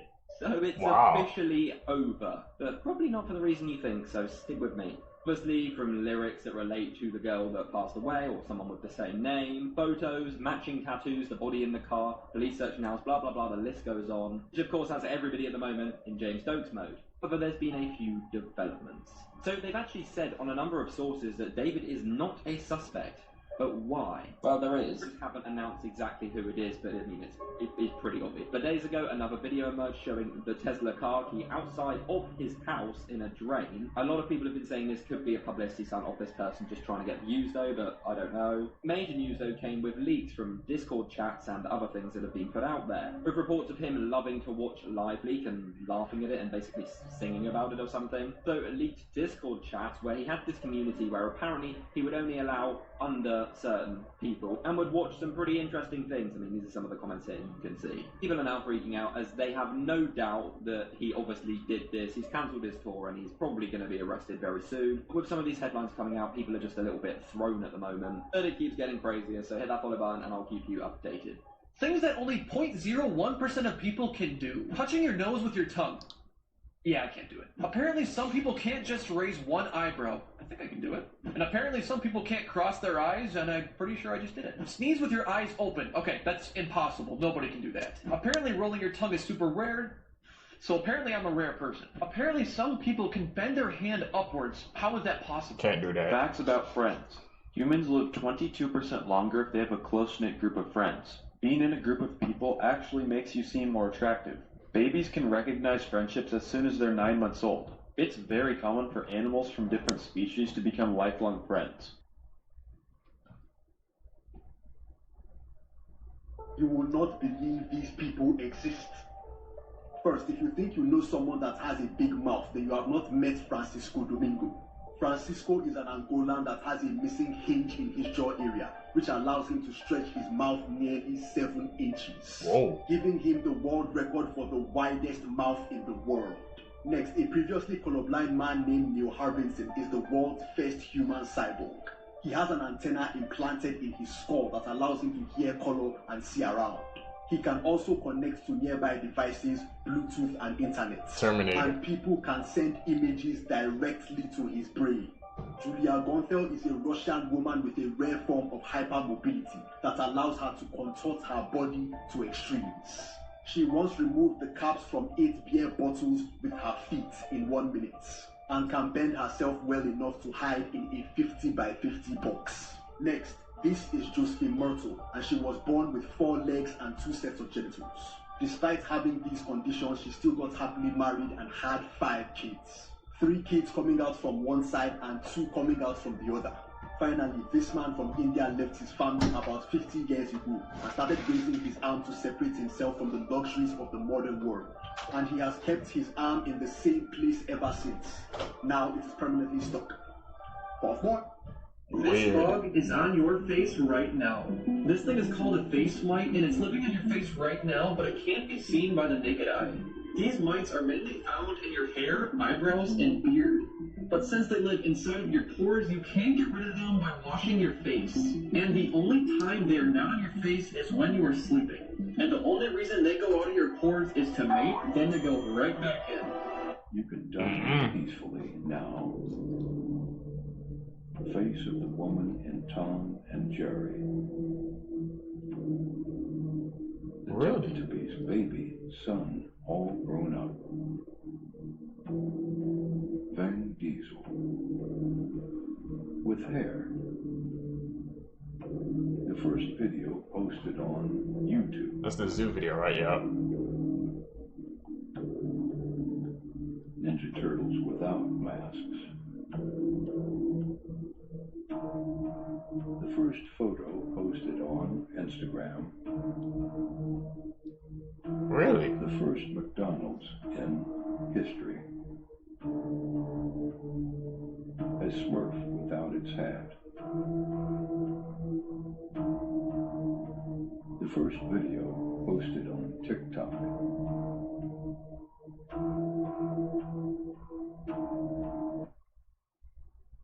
Those are some weird posts, bro. You wouldn't think those would be the first thing posted on platforms. Where he at tonight? Someone in the This church? video proves that skinwalkers are real. In the Navajo Native American culture, skinwalkers are believed to be shape-shifting witches that take the form of animals. And as the legend goes, these creatures are dangerous spirits. Many people in North America have reported seeing these skinwalkers in real life. And there's even movies and TV shows about them. There are hundreds of videos online claiming to have caught a skinwalker on camera. However, this home security camera footage caught something very disturbing. The video at first appears to be pretty normal, just showing a family's backyard pool. But if you look closely to the right of their basketball hoop, it appears that some strange-looking creature is climbing the fence to their backyard. The creature looks to have a humanoid-like torso, head, and arms. And all it does is just climb up the fence and look around the backyard. If we take a closer look, we can see that the creature definitely appears to look like a human being. And just a few seconds later, the creature vanishes. What if Five Nights at Freddy's had gambling and took place in a casino? Let's talk about a horror game called Casino Casualty that is surprisingly terrifying. Full playthrough of the entire game on my channel. This is no ordinary casino. It's a special one filled with animatronics. And as the owner, we're trapped in the casino and have to win enough money to escape. And the game mechanics themselves are literally casino games. Blackjack, slots, dice, it's all here. You also have to move between all these stations in real time, because if you don't play everyone's game...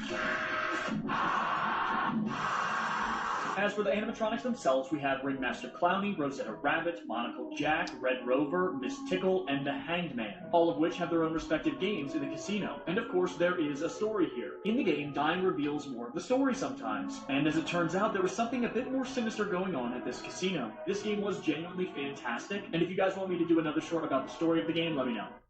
Do you have the mind of a psychopath? I don't think According to the United States Federal Bureau of Investigations, if you are able to solve this riddle, then you could think like a psychopath. An elderly woman named Mrs. Smith was tragically killed on a Sunday evening right before dinner. But there were 5 people in the house at the time of the murder. When the police arrived, they asked the 5 suspects what they were doing in the house at the time. The chef said he was preparing food and listening to music. Her husband, Mr. Smith, said he was out in his garden looking at the stars through his telescope. And there was also a gardener who said he wasn't in the garden but by the trees removing branches. As for the other 2 people, the maid said she was setting the dinner table, while the butler said he was in the cellar getting Mrs. Smith's favorite wine for dinner. After all these statements were given, the police were able to arrest the murderer right away. So who killed Mrs. Smith? 4 more. Who was it? Let me introduce you to the weirdest animal on planet Earth. Meet the echidna. First off, these bad boys are the only living relative to the platypus. Tells you a lot about them. It's basically like a hedgehog with a bird's beak, an anteater's tongue, and a kangaroo's pouch. Not to mention, they lay eggs. It's a mammal. They also have venom glands, which is also weird for a mammal. Except, they don't work. Apparently, the echidna lost their venom somewhere through history. Their main food source is ants and termites, which they gobble up with that ridiculous tongue. But I have no idea where the food goes, because they also don't have a stomach. Make that make sense. And if that's not weird enough, they also give off pink milk, but it does not come out of nipples. Guess why? They don't have any of those either. Instead, it just secretes out of their little kangaroo pouch. Gross. Oh, and just for the cherry on top, they also have electroreceptors in their beak, so they can sense the electrical pulses in your body. So, there's that. Moral of the story, if you ever feel out of place, like you don't belong, just remember, the echidna exists. And as always, follow for more facts. Things in your house that can pay for you. Electric blanket.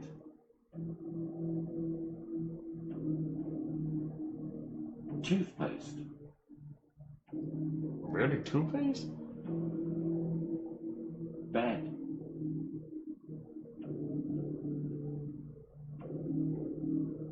Space heaters. I understand that one. Gas leakage.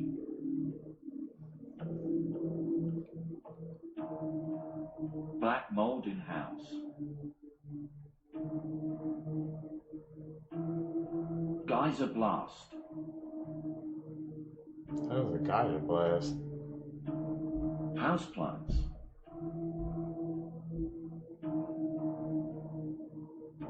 Dryer lint. Damn, everything's deadly. I never knew how incredibly common it was for people to dump human remains inside of the Disney parks. But it's so common they even have a code word for when it happens, and this is part of a long list of code words that Disney has for when morbid things happen in the park, and I want to share some of my favorites with you. Also, I cover stuff that's morbid but interesting, so follow along. So if you hear the words code white powder or code grandma said at Disney, it means that someone has dumped cremains near you. Employees have also said that this happens so often at Disney, and every time it does, those remains end up in the garbage. Apparently, they're supposed to call the Ghostbusters when this happens, which is just a custodian that shows up in a hazmat suit and has a little mini vacuum with him. And he vacuums everything up, throws it in the garbage, and says, "Sorry, Grandma." Another very common code is a protein spill, or a code V, which just means that someone has thrown up in the park, and they say that one happens all the time as well. But they also say a code that doesn't get picked up on a lot is when an employee calls a guest our most treasured guest. That pretty much universally means that you are being a nightmare and they wish that you would leave. And this one I couldn't confirm was at Disney, but it came from someone who was talking about theme park codes on a Reddit thread. And they said, I worked at an Orlando theme park. Our saddest code was an 82. It meant a rider was too large for the seat and they were either stuck or causing a scene and refusing to move from the loading station. It was called an 82 because they ate too much. If you or someone that you know has small children, please watch this video until the end because it could save their life. Basically, Boppy baby pillows are being recalled after suffocating 8 children to their end. What happened was that these 8 children were laid down to sleep on these pillows and woke up lifeless. The recall includes the original, preferred, and Pottery Barn Kids Boppy baby pillows, and if you own any of these, you can take them to a local store for a refund. These are being recalled all the way back from 2004 to September of this year, so if you own any of these from any of those years, you might be at risk. So please, never put any babies or young children to sleep in any of these, and if you know anyone with young children, please send them this video so they don't miss this life-saving information. Which of Spread the these video, facts is Sikis. the hardest to believe? Michael Jackson was 25 years, 4 months and 29 days old when his hair caught fire while filming a Pepsi commercial. He died exactly 25 years, 4 months and 29 days later, meaning the day his hair caught fire was the exact midpoint of his life. Sweden is so good at waste management that it imports waste from other countries just to keep its plants running. Over 80% of the world has never been on an airplane. There is a man who visited every country on earth without ever getting on an airplane. It took him 10 years. Your phone knows exactly where you want to travel to. Type I want to travel to and let your keyboard finish the sentence. Single women in the United States of America now own more homes than single men, which some say is due to a phenomenon called divorce. The average mobile phone is 10 times dirtier than a toilet seat. More? If you're ever attacked by a bear, here's what you need to do to survive. For those of you who somehow this is not obvious for, make sure you don't go camping in high bear activity areas and always carry bear spray. But let's say you didn't do that, and you ended up in a tussle with one of these furry creatures. Well, all you have to do is just remember this simple rhyme. If it's brown, lie down. If it's black, fight back. And if it's white, say goodnight. Let's say you've identified that it's a brown grizzly bear. What are you gonna do? Lie down or play dead. But if you curl up in the fetal position and count to 1,000, the grizzly bear probably won't feel threatened and will walk away. Next is if it's black, fight back. So basically, if you see a black bear, you want to intimidate it by looking as big as possible and making loud noises. You could also try to fight it with sticks, stones, or any other weapons you may have, but try not to use your fists because those usually don't do well against claws. Now, if you see a white or polar bear, they're not really aggressive. They're just so big that everything looks like food to them. You could try punching them in the snout or eyes, but honestly, just make sure you told your family you love them and say goodnight. People with the smallest body parts. Tongue. Bernd Schmidt.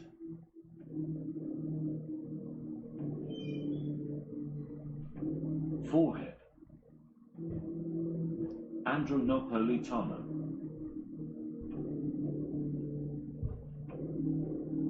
Waist. Cafetium each. Damn. Head. Chandrabada Danji.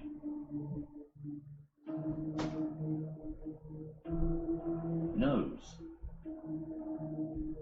Tiffany Trump.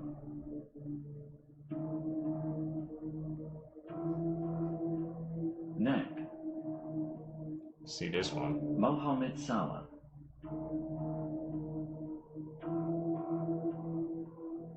Animals you haven't seen as babies. Camel. It's a baby camel. Sloth.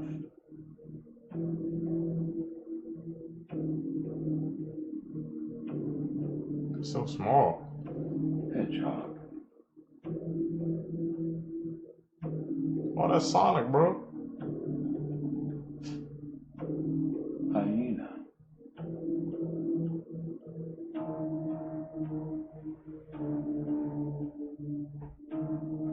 Raccoon. Groot. I mean, that's not Groot, that's Rocket, bro.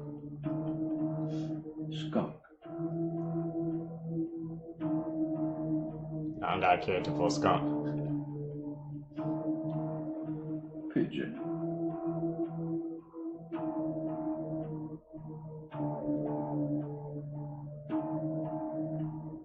Yo, what's up? Today we're going to be talking about the case of Kendrick Johnson. I know a lot of people have heard about it, but also a lot of people haven't. So let's get right into it. On January 10th of 2013, 17-year-old Kendrick Johnson went to school but never returned home that night after class. On the following day, after the missing persons report was filed, somebody called in to the police and claimed that there was a body found in the gym at Lowndes County High School in Valdosta, Georgia. And the person whose body was found was none other than 17-year-old Kendrick Johnson, who was face down, rolled up in a 6-foot-tall gym mat with his feet hanging out at the top. After doing an autopsy on Kendrick's body, the coroners ruled out that his death was accidental and that he had dropped his shoe inside of the mat, and when he tried to grab it, he actually fell in and got stuck and died from positional asphyxia, otherwise known as suffocation. But me, along with many others, know that that is not the case of what happened with Kendrick Johnson. You see, after hearing that the coroners ruled out their son's death as accidental, Kendrick's parents decided to take matters into their own hands and actually have a private autopsy done on their son's body. And you will not believe what they discovered. After going through with the private autopsy, the coroner claimed that their son's organs were missing from his body and that they were replaced with newspaper. Now you can say all you want that his death was accidental, that he fell into the mat and got stuck and died from suffocation, but where did his organs go? If you take a look at that just really closely, you'll come to find out that this death was not accidental. And also, there was a shoe found at the scene of Kendrick's death that did not belong to Kendrick. In fact, the police didn't bag it, they didn't tag it, or collect it as evidence, they just left it there. So there's a shoe there that no one knows who it belongs to. So guys, at the end of the day, I think it's pretty clear to see what happened with Kendrick Johnson. Kendrick Johnson's death was not accidental. He did not fall down a mat and get stuck and die from suffocation. No, he was part of something way more malicious, and this young man was murdered, plain and simple. People are going to do anything nowadays to try to cover up their name and make themselves look better and keep people that they know were involved out of the spotlight, but that's not bringing justice to Kendrick Johnson and his family. In fact, we're not going to stop until this family does receive the justice that they deserve. They need justice, man. Plain and simple.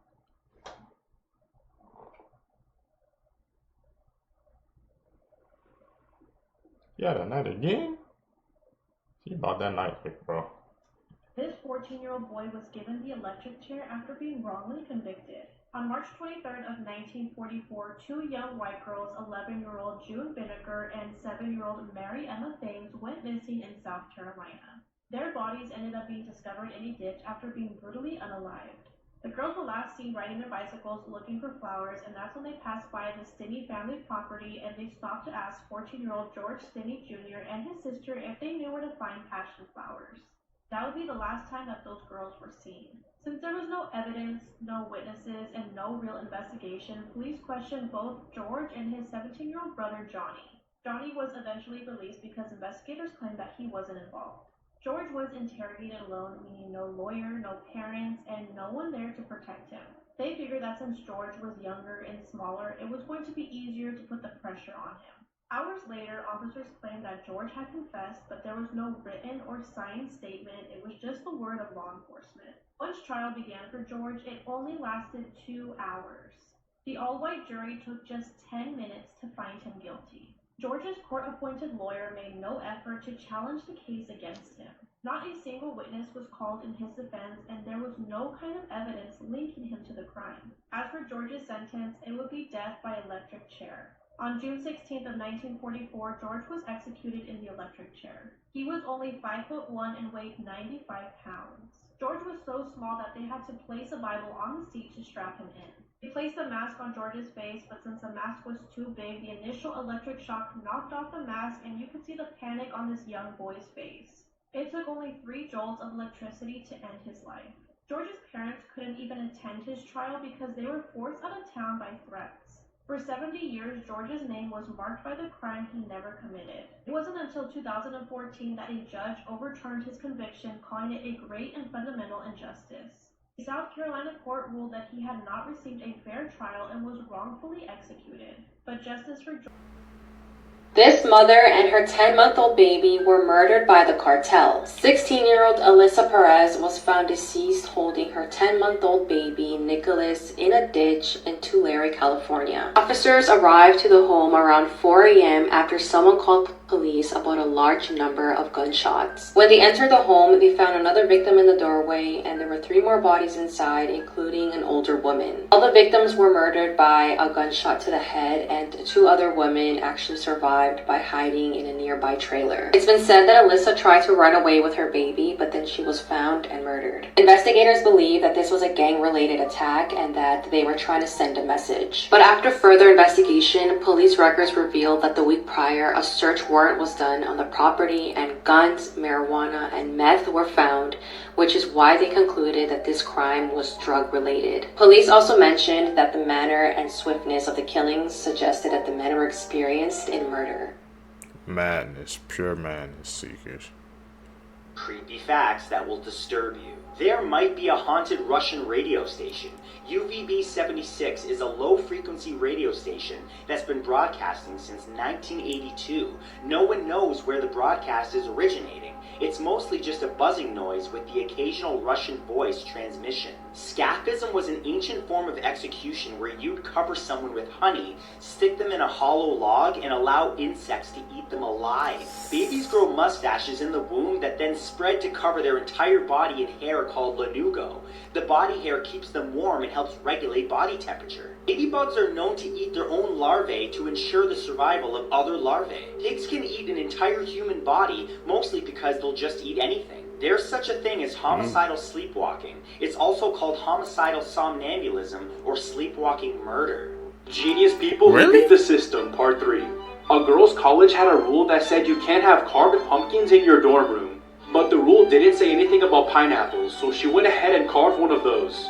This guy's new job required a photo of him in a suit for their website. But since he doesn't own a suit, he just photoshopped his face over this guy's face, and honestly, it looks pretty real.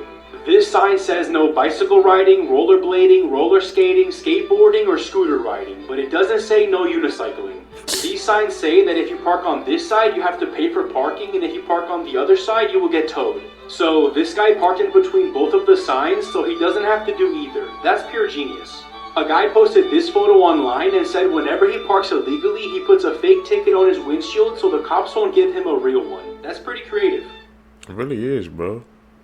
That's 5,000 IQ moves, man. Most terrifying urban legends from around the world. Once there were 3 teenagers who broke into an abandoned amusement park in Canada. 2 of them went inside first while the third waited outside. But after a while, the 2 who went inside first still hadn't come out. So the one left waiting decided to go inside as well to find his friends. That's when he found one of his missing friend's phones lying on the ground. And in the camera roll, he saw something terrifying. On his friend's phone, he saw a photo of a strange door with a huge mouth inside. That turned out to be the urban legend of the Smile Room. A giant creature that manifests itself as a fake room with a door to lure its victims in. It can move to different locations and disguise itself as a normal looking door. So once you walk in, it'll devour you. So remember, the next time you see a door in an unusual place, don't go near it. And follow for more stories. I ain't going in there, bro. That room gives off freaking creepy and weird vibes. That's a no. Disturbing facts you wish you never knew. Part 2. In toddlers, their adult teeth are located beneath their eyes. Dogs like squeaky toys because it reminds them of a small animal being killed. It takes longer to say this than this. Try it and let me know. Your feet can sweat up to 20 liters per day. And if rabbits get stressed out enough, they will eat their young. Make sure to like and follow for part 3. Animals you probably haven't seen as babies. What do you mean haven't seen as babies? Hyenas. I've seen a baby hyena actually. Tell me that's not adorable. Why is there scary music in the background? Camels. Right, I've not seen a baby camel. I'll own that. Oh. Look at the eyelashes, I take it. Hedgehogs. A baby hedgehog. Sonic the Hedgehog, bro. Oh, that looks like something else. Oh, it keeps making me take it back. Sloths. Oh my heart, I will adopt one right now. Raccoons. This is mine. Okay, maybe not a rat. They're a bit reckless. Okay, alright. Yeah. Right, okay, you might have won me over there a little bit. Oh no, there's not room for two smelly people in my house. And I'm enough.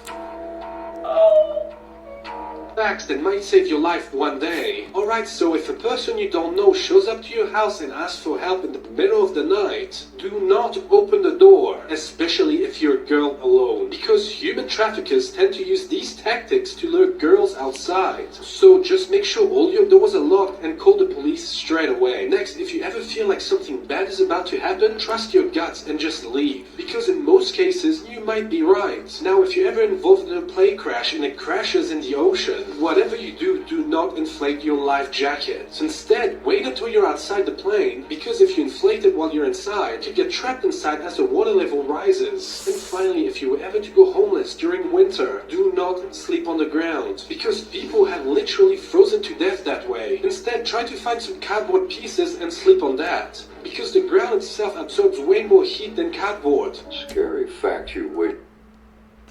It's freaking sad and terrifying, man. If like people trying to be good people help them out when they knocking at the door in the middle of the night, but you still gotta be cautious, man, because you never know. We just learned, bro. It could be an act. That's how they be catching people. Wish you never knew. There is a shack called the Devil's Toy Box in Louisiana, and for some reason people who go in lose their mind. Do you know the tingly feeling you get when you eat a pineapple? Yeah. Well, that's because the pineapple is eating you. It has an enzyme called bromelain, and that enzyme eats meat, which you're made of. Now you can check if your phone activity is being monitored. Just click on share, slide all the way to the end, click more. And if any apps appear before your contacts, you should delete it immediately. Sharks have been around for 420 million years, meaning they have survived all 4 big mass extinctions, making them older than dinosaurs, Mount Everest, and even some trees on this planet. The person who invented homework came up with the idea as a punishment for students. Imagine living your entire life thinking your dad died from a heart attack and then finding out later that he was actually unalived in his home and the case was never solved. When Madison McGee was just 16 years old, she found out that her dad, John Cornelius McGee, also known as JC, was shot in his home and no one ever figured out who did it. It was shortly after 6 a.m. on July 11, 2002 in Bridgeport, Ohio, and police received a call from Madison's 16-year-old sister because she heard a gunshot and found her dad lying in a pool of his own blood. Shortly after her sister's call to the police, they received another call from John's nephew, Omar. Omar was actually living next door with his mom, Pearl, who is JC's sister, and his girlfriend, Kim. And Omar tells police that a group of 4 men walked into Pearl's home armed with guns and began demanding money, and they were specifically looking for a safe. They dragged Pearl from her bed and tied her and Kim up with a telephone cord, covered their heads in blankets, poured alcohol on them, and threatened to light them on fire. They then took Omar, and he was able to escape as he fled to a nearby auto shop and called police. These men then went over to JC's home, walked up the steps, and fatally shot him in the head in his doorway and left him for his 16-year-old daughter to find. JC was a former drug dealer turned confidential informant to local law enforcement, and Madison actually has an entire podcast about this where she interviews friends and family. She even meets up with one of the prime suspects to interview him. I want you to go listen to Madison's podcast, Ice Cold Case, because this is her story about her father to tell. But this entire case is just insane. And Madison was just 6 years old when her father was taken away from her, and she was told by her family that her dad just died from a heart attack, when in fact he was unalived in cold blood in his own home. Man, should we check out that podcast? Like, imagine finding that out when you grow up. It seems like she's trying to solve the case too. She interviewed one of the people. More creepy at night. Schools. Schools at night.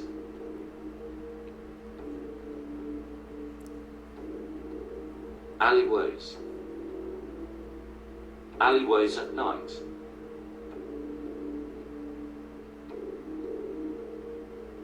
Cemeteries. Cemeteries at night. We ain't dead, bro. Parking garages. Parking garages at night.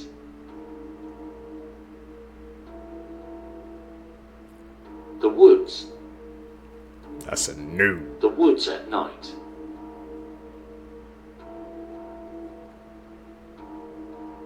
Hospitals. Hospitals at night.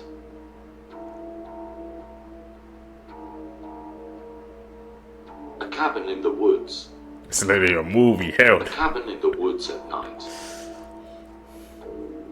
That's literally a horror movie.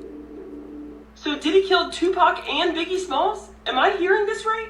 Prosecutors confirmed that Diddy's name was used 77 times in documentation alleging that Diddy was the one that put the hit out on Tupac. Keefe D, the man who is convicted of and has admitted to killing Tupac, confirms that Diddy offered him $1 million for the hit. So back in the 90s, Diddy was doing a West Coast tour and hired Keefe D to be his bodyguard. Keefe D says it's at that time that Diddy offered him $1 million to kill Tupac. And if you're thinking Keefe D just brought this up now because Diddy's already in a heap of shit, you're wrong. Court records indicate this was brought to the prosecutor's attention back in 2009. Now, Eminem has stepped it up a notch, saying that not only did Diddy kill Tupac, he killed Biggie Smalls too. Listen to his new song lyrics.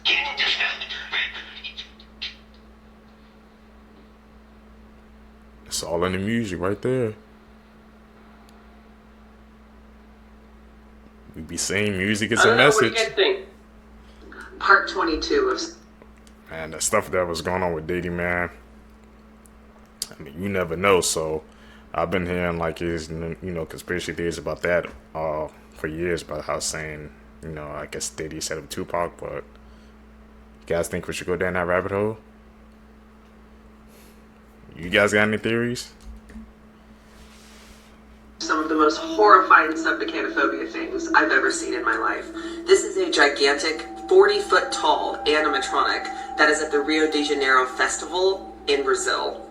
Now I'm going to show you a video of it moving later, but look how absolutely massive it is compared to these tiny people. Absolutely not. Yeah, look how big it is. When you get to the end of this video and you see how big it is moving, you are going to be ill. This is what the entire float looks like. It is absolutely massive. Absolutely massive.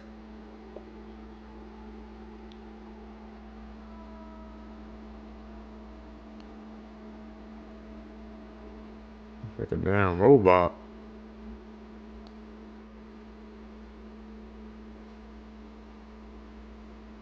Imagine seeing that, bro. Like moving at night.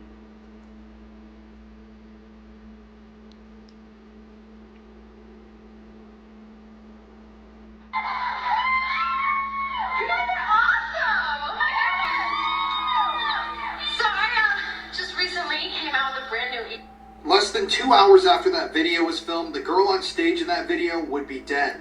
Her name was Christina Grimmie. She was a famous singer here in America, and she was murdered in 2016.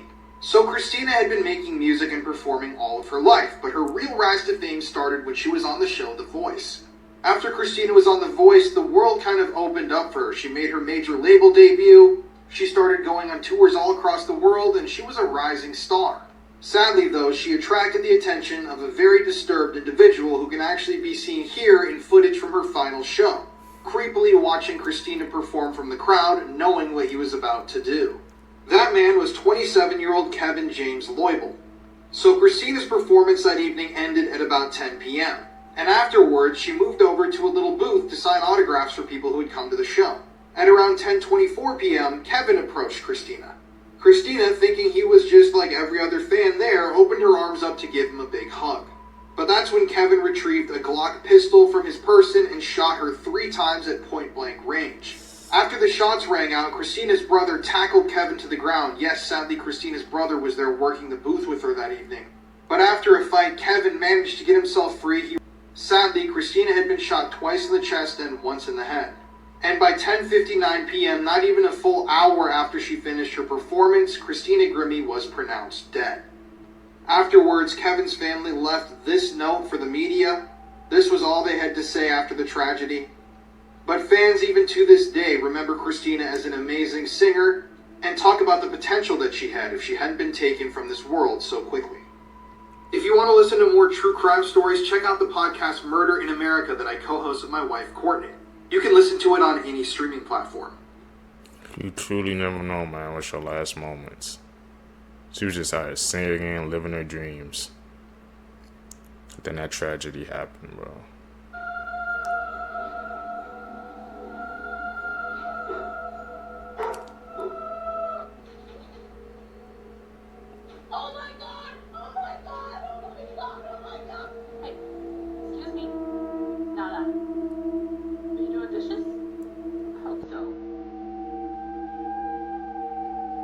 What the?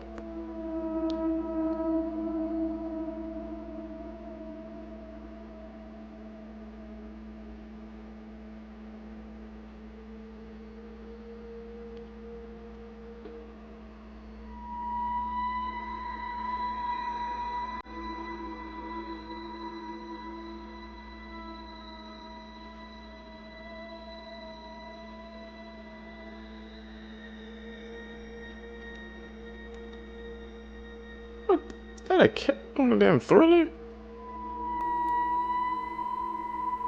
Creepy facts that will disturb you. Somehow the organs in your body know exactly what order that they're supposed to be in. So when surgeons perform their job, they don't typically reorganize them because they rearrange themselves correctly automatically. Disturbing things Disneyland doesn't want you to know. A few years ago in Disney World, Florida, a little boy was snatched by a crocodile, and his remains were found a few hours later in a lake next to the park. Apparently the kid was just next to the water when the crocodile ate him up. Next, did you know that Disneyland has only closed 3 times throughout history? They were when JFK was shot, after a massive earthquake in 1994, and on September 11th, 2001. So let's just say they count on keeping their parks open for as long as possible. And finally, some rumors say that the skulls on the Pirate of the Caribbean ride are actually real human skulls. And if that's real, that is pretty messed up.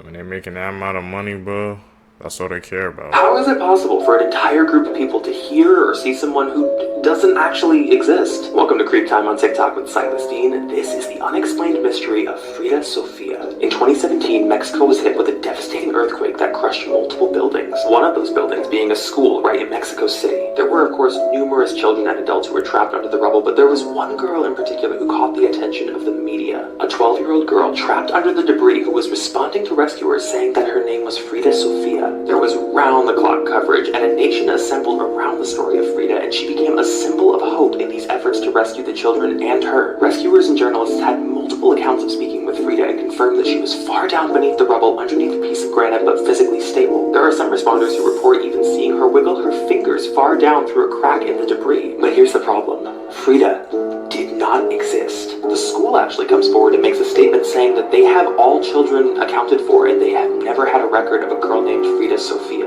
Multiple stations and people of leadership have to come forward and make statements of retraction and say that she's not down there, she never was, and she's not real. Suspected of being one of the largest cases of mass hysteria in modern history, it is completely unexplained how there were so many separate accounts of people who claimed to speak to her or even see her beneath the rubble. Ultimately, the existence of Frida is a complete mystery, and there are still some people who believe she was really down there in that debris.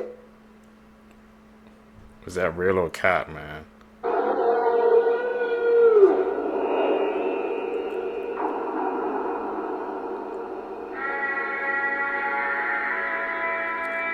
This video shows how many McDonald's each country has, and we're starting off with Russia at 0. We're slowly going to be ramping up to the country with the most McDonald's.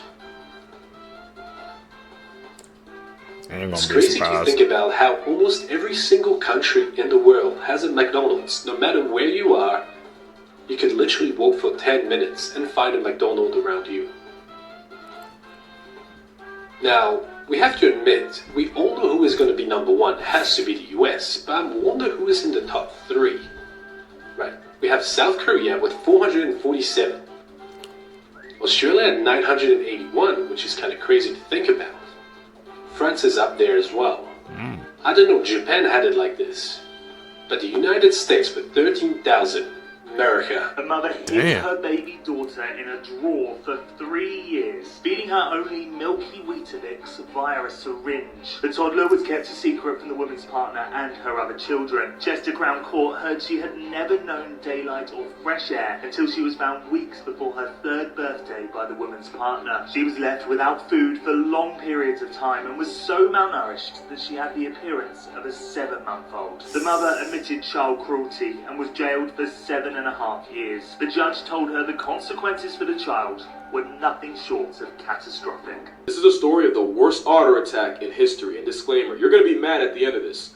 And not at the otters. This is Silvio Delmar Hollenbach, a Brazilian military man and war hero visiting the Brasilia Zoo with his family when a 13-year-old fell into the otter moat. Except these weren't regular otters. These were giant river otters. And yes, giant's their first name. You know, the ones that can grow to 6 feet long, can turn a caiman into a belt, and put a jaguar in reverse with no key. You've never seen him that shook. The most dangerous thing about them is the power of friendship. Don't laugh, I'm serious. See, in a river that can have an anaconda, caiman, even a cracked out aggro kitty, the animals nicknamed river wolves are considered the most dominant, because if you threaten one of them, it doesn't matter if you're a 300-pound assault weapon with whiskers. Anything seen as a threat to the family gets jumped. And yeah, that 13-year-old was a threat. Hollenbach said, "Don't hold me back," and full sent it into the pool and lifted the injured kid out. Of course, that meant now Hollenbach was a threat. The otters ganged up on him, dragged him into the water, and severely mauled him in front of his family. I'm talking torn to pieces. He'd eventually get pulled out, but getting bit over 100 times in a microbe mosh pit meant he would pass away in a military hospital days later to an infection. His family mourned him, the community celebrated him, and the zoo memorialized him. Yeah, you forgot, you're supposed to be mad. Well, that 13-year-old that got a whole man turned into a chew toy, yeah, if he was grateful, he never said a word. He never thanked the family, he never offered his condolences, couldn't even get a Christmas card in the equation. And this was in the 70s. You know where that kid is now? Well, in 2016, Adelson Florencio da Costa would be arrested for helping scam millions of pension money. So yeah, a war hero got mauled to death just for someone's kid to end up a worse version of Eddie without Ed or Ed. Yep, you're mad now, but I warned you. Yeah.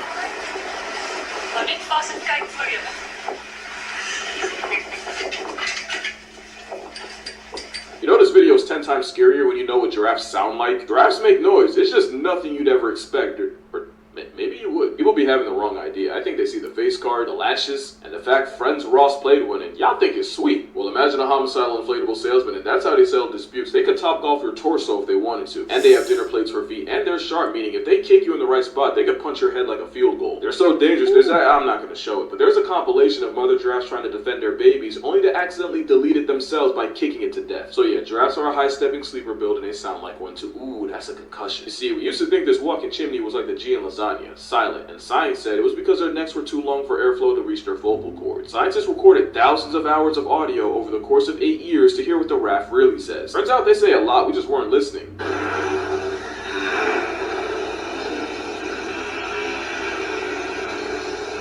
Yeah, imagine hearing that and seeing this. One theory is that it's like infrasound and helps them keep track of each other in darkness. They also think because it sounds so much like ritual chanting that it's literally them just humming themselves to sleep. When you think of it like that, it's not that bad. It doesn't make it sound any less like Jurassic Park.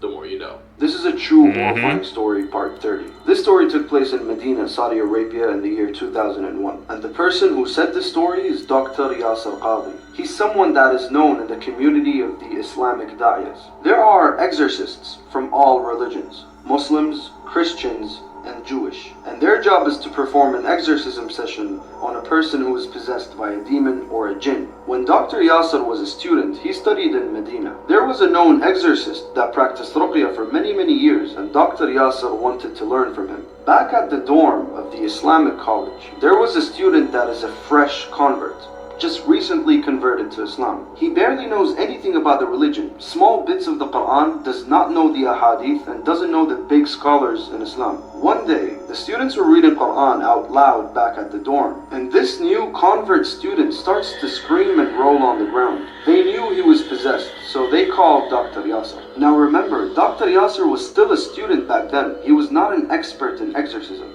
He goes there and has a 2-hour session of ruqya, the ruqya that he recently learned, trying to kick out the demon out of this kid's body. As he reads Quran, he would see an alien-like movement on the kid's body. His skin would ripple up and down. A human being cannot do this intentionally. He would follow the movement with his hands reading the Quran, and he would see it move somewhere else. After the session was over, the kid looked fine, and they got lunch for everyone to eat. They say Bismillah, and they ask the new convert to join them for lunch. He said, "I'm not hungry." It's okay. As they were eating, one of the students drops a piece of his food on the ground and ignores it. The convert student immediately jumps like a snake, picks it up and gobbles it down with his left hand. Dr. Yasser lets the food go and gets up, knowing that this kid is still possessed. He tries to intimidate this demon by shouting, "I'm gonna bring Sheikh bin Uthaymeen to read on you." Now, Sheikh bin Uthaymeen is a huge Islamic scholar, and he passed away around that time in January 2001. This kid laughs hysterically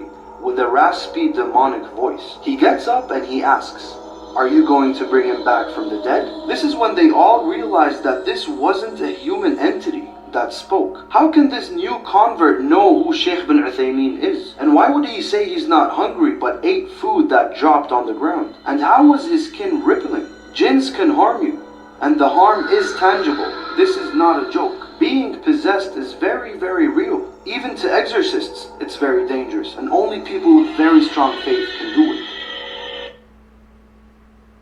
You guys think? Prison because their pit bulls took their neighbor's life. In February 2023, police were called to a home in San Antonio because two dogs were on the loose and were attacking an 81-year-old man. When they arrived, the 81-year-old man named Ramon Najera was already basically dead, and his wife was also attacked. It was said that the dog owners Christian Moreno and Albelin Schneider trained these dogs to fight. It was also said by neighbors that these dogs were always getting out of the backyard and attacking people. Whenever they told the owners to lock their dogs up, they would get mad and wouldn't really do anything about it. The pit bulls were previously taken by animal care services because they attacked someone but then were given back to the couple. So because of this, their defense blamed animal services for returning the dogs to them. Again, people complained for years about these two pit bulls and how dangerous they were, but nothing was ever done until this 81-year-old was killed. This couple showed zero remorse or emotion and didn't even apologize to the family for what happened. They both pleaded guilty, and Albelin was sentenced to 15 years in prison and Christian was sentenced to 18 years. Gruesome torture methods that you'll be glad you weren't around for. Part 1. The plastic execution was a method used in ancient Greece where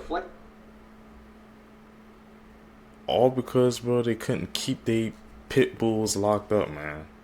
I heard stories, about pit bulls and things like that, but from what I've seen, I thought they were like, nice caring dogs. I guess it just depends on the owner and what they have them do. Like I said, they said they had them fighting, so of course they were going to be aggressive. It's a shame. flame at the bottom roasted you to death, and the head of the bull was designed in such a way that your screams would be filtered and contorted into the sounds of a real bull. On pirate ships, workers who refused to follow orders would be hung by their nails. Another method used by pirates was called keel hauling, in which the men were dragged under the ship until they died. And if this wasn't bad enough, the ship's hull was covered in barnacles so the man would be cut up as he drowned. Scaphism was an ancient Persian torture technique where criminals were stripped naked, tied to a boat, and then force-fed honey and milk until they got diarrhea, were covered in more honey, and set adrift in the ocean. This would then attract insects that would slowly but surely eat the men to death. You don't do bugs, Seekers. Worst ways people have died.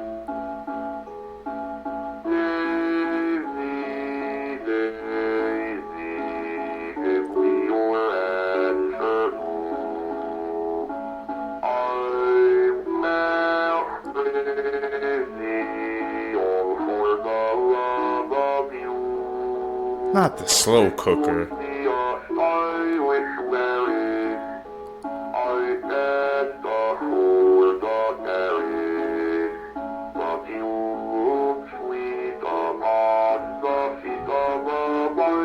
Let's talk about this picture. Now, the picture was captured by Daniel Hill, who was the custodian at Driftville Elementary. If you look to the back of the photo, you can already kind of spot that something is very off. What the custodian had thought was maybe a student who had stayed after school and was trying to prank him in the dark turned out to be something much worse. Daniel Hill was attacked in that hallway and did not survive the attack, with his body being found the following morning by a student who was described to be found on the floor with lacerations so severe he no longer had eyes and his nose was missing. So police eventually turned back to the final photo that was taken on his phone to try to enhance it to figure out who would have done this. This was about the clearest version that they could make of that photo, and the man seen here was never found, and his motive towards Daniel was never known. Dark things Lurking Disney in the doesn't dark. want you to know. Part 16. So today, let's expose one of Disney's very dark policies. So this policy involves all the character actors at Disney. So if you get severely injured while working there, no matter what, you have to stay in character. So one man, before accepting the job as Water Goofy, was told that in an event that he started drowning, lifeguards had to carry him away before they could remove his costume and perform CPR on him. He literally could be dying in the costume and need medical attention right away, but Disney won't allow it. Like I said, all characters need to be carried away before any sort of medical attention can be provided. Okay, I get it. They do this in order to preserve the magic at Disney. But come on, that is severely messed up. In fact, because of this policy, a lot of character actors have been severely injured and have gone on to sue Disney. If you want to see more videos like this, then follow me on YouTube. Link in bio. I just want the records to show. So like you said, you was drowning, but they want you to stay in character, man, just so they can preserve the magic, bro. Man, it's like once you get a certain amount of money, that's all you think about. How can I preserve this money? How can I keep it going, man? We can't let this stop. Like, come on, you can be a decent human being, bro. Like, I think somebody almost, being drowned and takes Trump over, staying in character. Hey. That y'all literally asked me to do this, so, fun fact. Sea otters are adorable, fluffy, and they have one of the most violently aggressive mating habits of any animal. Because a male sea otter will grab a female and then clamp his vice grip jaws around her face to keep her still so hard that he'll sometimes rip her nose pad off. This fur Cosby will also shove her head underwater to the point where she can drown mid-stroke. That's not the disturbing part, because the same otter you think is cute will continue to violate the body of the female even after her soul's already evacuated. And because an otter's love life looks like the bastard child of Happy Tree Friends and CSI Special Victims Unit, a lot of otter colonies will have way more males than females. In fact, one population of otters was called the Boys Club because these Weinstein weasels wrecked the ratio. Which means a lot of male otters are often left without a mate, and this is the part where this video is probably getting taken down. Because down bad otters that weren't able to find a mate will often settle for anything roughly the same size. Bad news for baby seals. Male otters have been recorded shaking baby seals and then mauling them to death. And they will continue to have relations with the now past tense baby seal for up to a week, and they'll even defend the corpse from equally morally bankrupt males. And it's not just baby seals and lady otters on the hit list. One sea otter off the coast of British Columbia allegedly Cosby'd a dog to death. Also, male otters will kidnap otter pups and hold them hostage until the mother pays ransom in the form of food. So if you ever see a sea otter cuddling a stuffed animal at a zoo, he's probably using it. Because a lifeless, non-consenting object is exactly this demon weasel's type. I never knew that about sea otters. I thought they were always so cute and cuddly.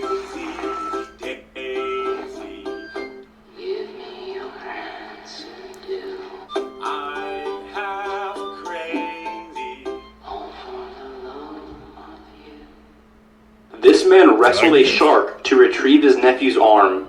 In 2001 in Florida, a boy named Jesse had his arm bitten off by a shark. His uncle carried him out of the water and gave him heart massages until medical assistance arrived. The uncle then went back into the water and wrestled with the shark until he grabbed it and pulled it to shore. He then pried the shark's jaws open and pulled his nephew's arm out. They kept the boy's arm on ice until it arrived at the hospital, and thankfully they got it there on time and they were able to reattach his arm. Uncle, bro. What the? That has to be the most dedicated uncle I've ever heard of, man. His whole arm got eaten off, man, and he said, "No, you ain't taking my nephew arm. I'm fighting you for this." And he got it back.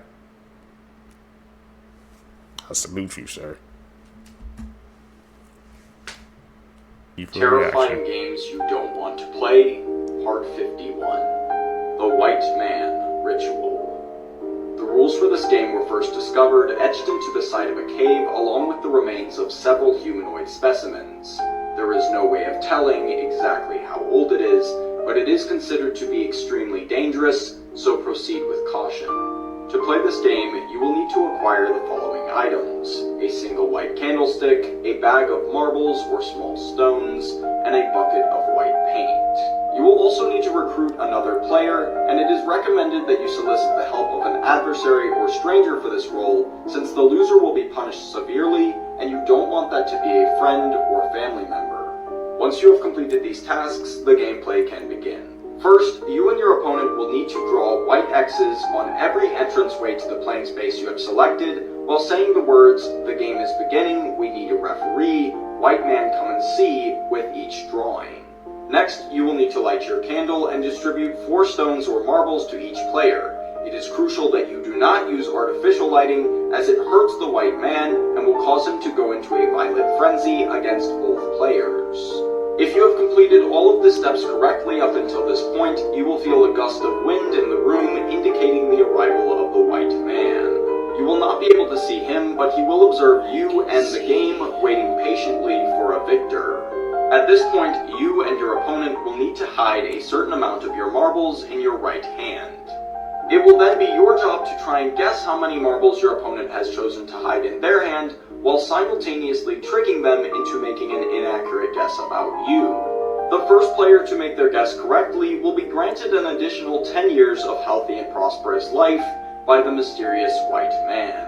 The catch is that those years will be physically subtracted from their opponent's life. This game can be played repeatedly until both players are satisfied and agree to exit, or one player has no more life to give. Comment if you would play this game and follow for more.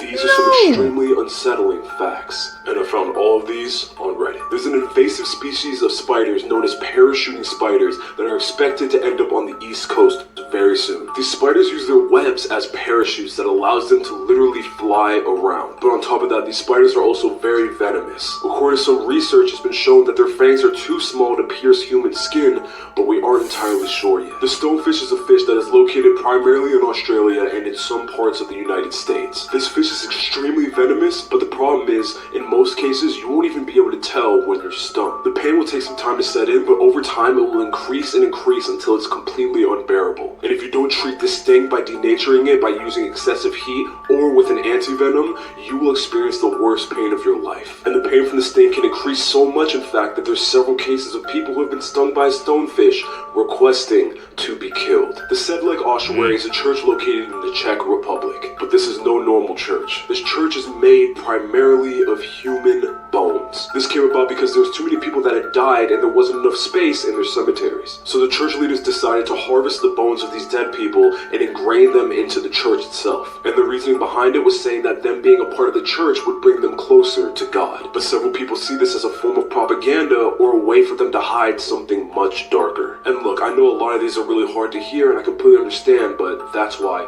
I'm gonna ruin your childhood, part 25. So everyone remembers Max from The Wizards of Waverly Place, right? Yeah. Well, after Disney, he had some struggles. In 2014, he had a huge meltdown backstage at the Teen Choice Awards. A bunch of witnesses claimed that he yelled at a worker because the worker didn't know who he was. And he got so bad he even threw things at a staffer and stormed off. But it gets way worse. A couple years later, he was involved in a 4-car hit and run. His car smashed into 3 parked cars, and the other people in the car with him threw a bottle of vodka out the car. So what did him and his amazing friends do after they hit 3 parked cars? They got out of their car and called an Uber and left. Yeah, that's right. They literally left their crashed car just there. They just left it. Oh, and to make matters worse, he also got arrested for drunk driving a little after that too. He faces up to 6 months in jail and a $1,000 fine if he's convicted. Pretty cool! But what is up with these Disney stars, man? Something, man, that goes on with Disney, bro. It's like, after they done starting their shows, it's just like downhill for them and they just can't cope with it. And they turn into completely different persons, man. You can literally name, like, freaking Disney stars, bro, off the bat that just went on a downhill trajectory after they show a movie. Something about Disney, bro. I don't know what it is.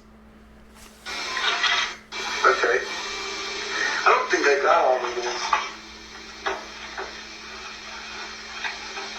Your life I don't know.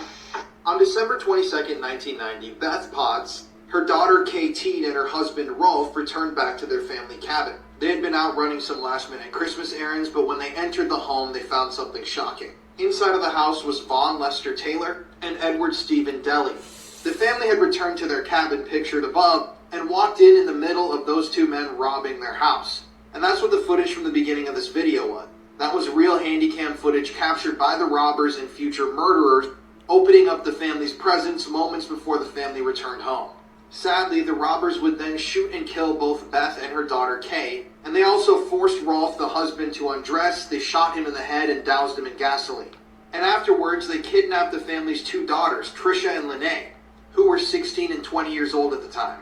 The two robbers then tried to escape the scene on stolen snowmobiles with the kidnapped girls, but shockingly, Rolf, the father, even though he had been doused in gasoline and shot in the head, was still alive. And he chased the two men down the road before they ultimately crashed into the snow and were then captured by authorities. To this day, Von Luster-Taylor claims that he was innocent. He says that he aided in the robbery, but he didn't actually do any of the killing. And he's petitioned for parole many times and just might get out one day, which is a horrifying thought. We need to talk about Johnny Depp's portrayal of the Mad Hatter, because it is full of dark history Easter eggs that you may have missed. If you know of the character the Mad Hatter, then you may also know about the dark history of hatters. For 250 years, people that made hats were using a poisonous mercury-based solution that caused their bodies to fall apart and for them to slowly lose their minds, which I just did a whole episode on that and other deadly beauty and fashion trends that you should check out. When Johnny Depp got the role of the Hatter, he became obsessed with the dark history of hat making, and he wanted to include parts of that history in the character. And the biggest homage he pays to that history is with the orange hair. The mercury solution that hatters used to use was called carroting solution because it was so bright orange.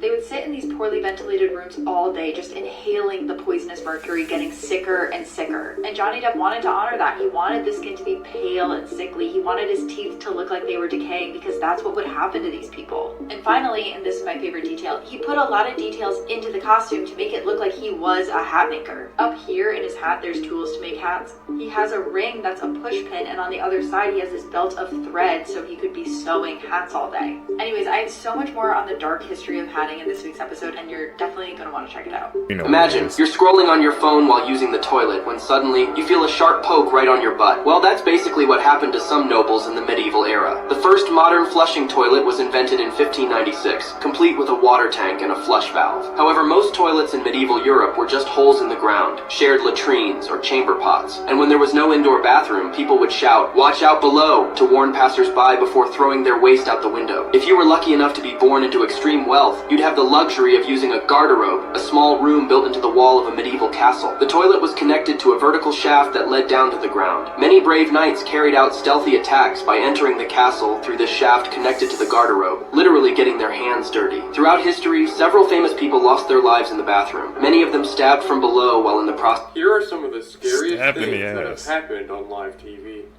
On August 19th, 1987, American writer David Horowitz was invited to KNBC to do a segment. While he was being introduced, a man named Gary Stolman appeared on set and pointed a gun at David's back. He was let into the studio after falsely stating that he was a guest of one of the hosts. He demanded that David read a statement that Gary had written, claiming that his dad was a CIA clone.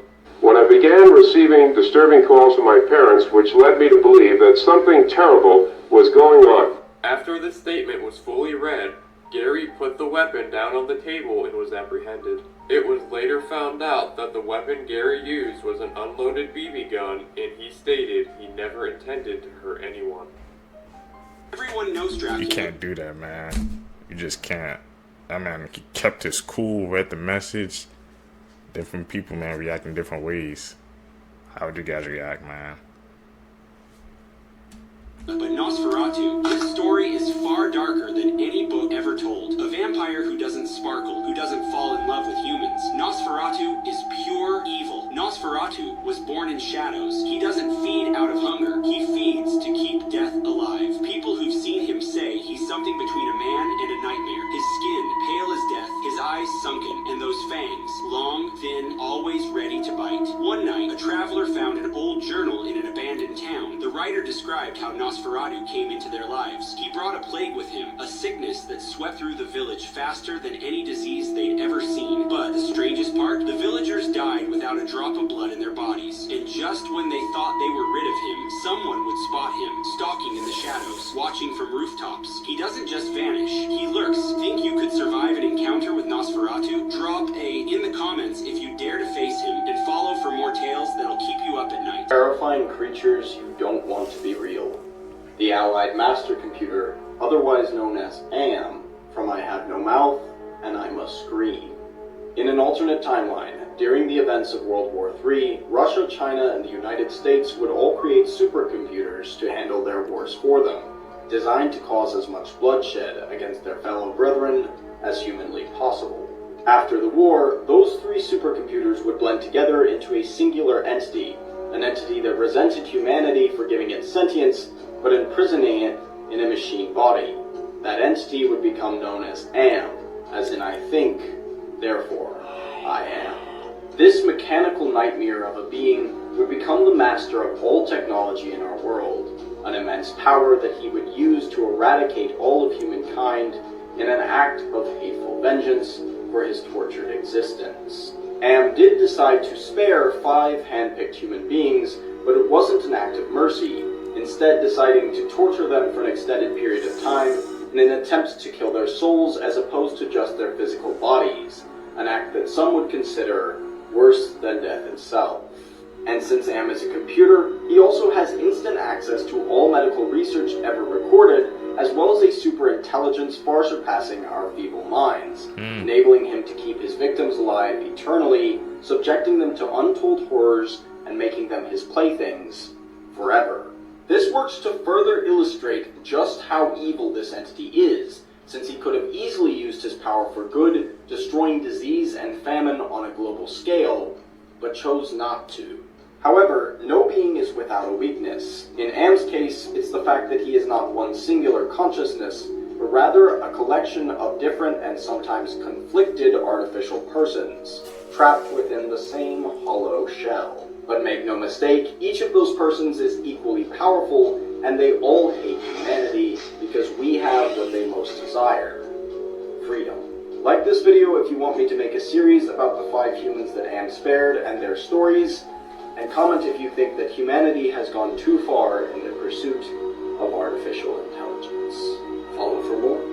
Imagine allowing your daughter to sleep over at her friend's house and then finding out that her friend's dad drugged her before going to bed. So this is 57-year-old Michael Maiden and his 12-year-old daughter hosted a sleepover at her house, inviting 3 of her friends. He was the adult that was supposed to be supervising them on that night, but instead he drugged them with a mango smoothie. On that night, before they went to bed, he gave each girl a mango smoothie, and one remembers there being white chunks inside her drink. One of the girls only drank a little bit because it tasted bad and looked weird, but all 3 other girls drank the entire thing. Later that night, all the girls blacked out except for the one girl who didn't drink much of the smoothie. She actually pretended to sleep. She witnessed Michael get close and touch one of the other girls that were sleeping, and that's when she got scared and called her parents and begged them to come pick her up. This 12-year-old told her parents what happened, and they went ahead and contacted all these kids' parents to tell them, like, hey, go pick up your daughters now. When the parents arrived to Michael's house, he made it difficult for them to get their own kids out of that house, but eventually they did, and they were taken to the hospital. It turns out that Michael put sedatives in their smoothies, but he argues that that never happened. One of the girls could barely walk straight or stand on her own when she was leaving the hospital, and they don't really remember what happened before they blacked out. What do you think happened to us? Disgusting, man. Just hours after that video was recorded and published by ASMR YouTuber Marie Angel, she would be dead. Marie was an ASMR YouTuber who was on the rise. She was born in Ukraine but was living in Germany at the time of her death. And throughout her career on YouTube, she had cultivated a loving community of supporters on the app. But in September of 2024, something tragic would happen. On that day, Marie would upload a video answering viewers' questions. And one of the questions that one of her viewers asked was, what do you think happens after you die? And you can see her reading that question out loud at the beginning of this video. In the video, she reads the question out loud, but she doesn't really provide her viewers with a clear answer on her thoughts of life after death. Shortly after she recorded the video, she would upload it to her YouTube channel, and just a few hours later, she would be dead. As it turned out, later on that day, Marie was driving through Germany when a drunk driver collided with her vehicle. And unfortunately, she died at the scene, only hours after recording that now eerie video. That is true.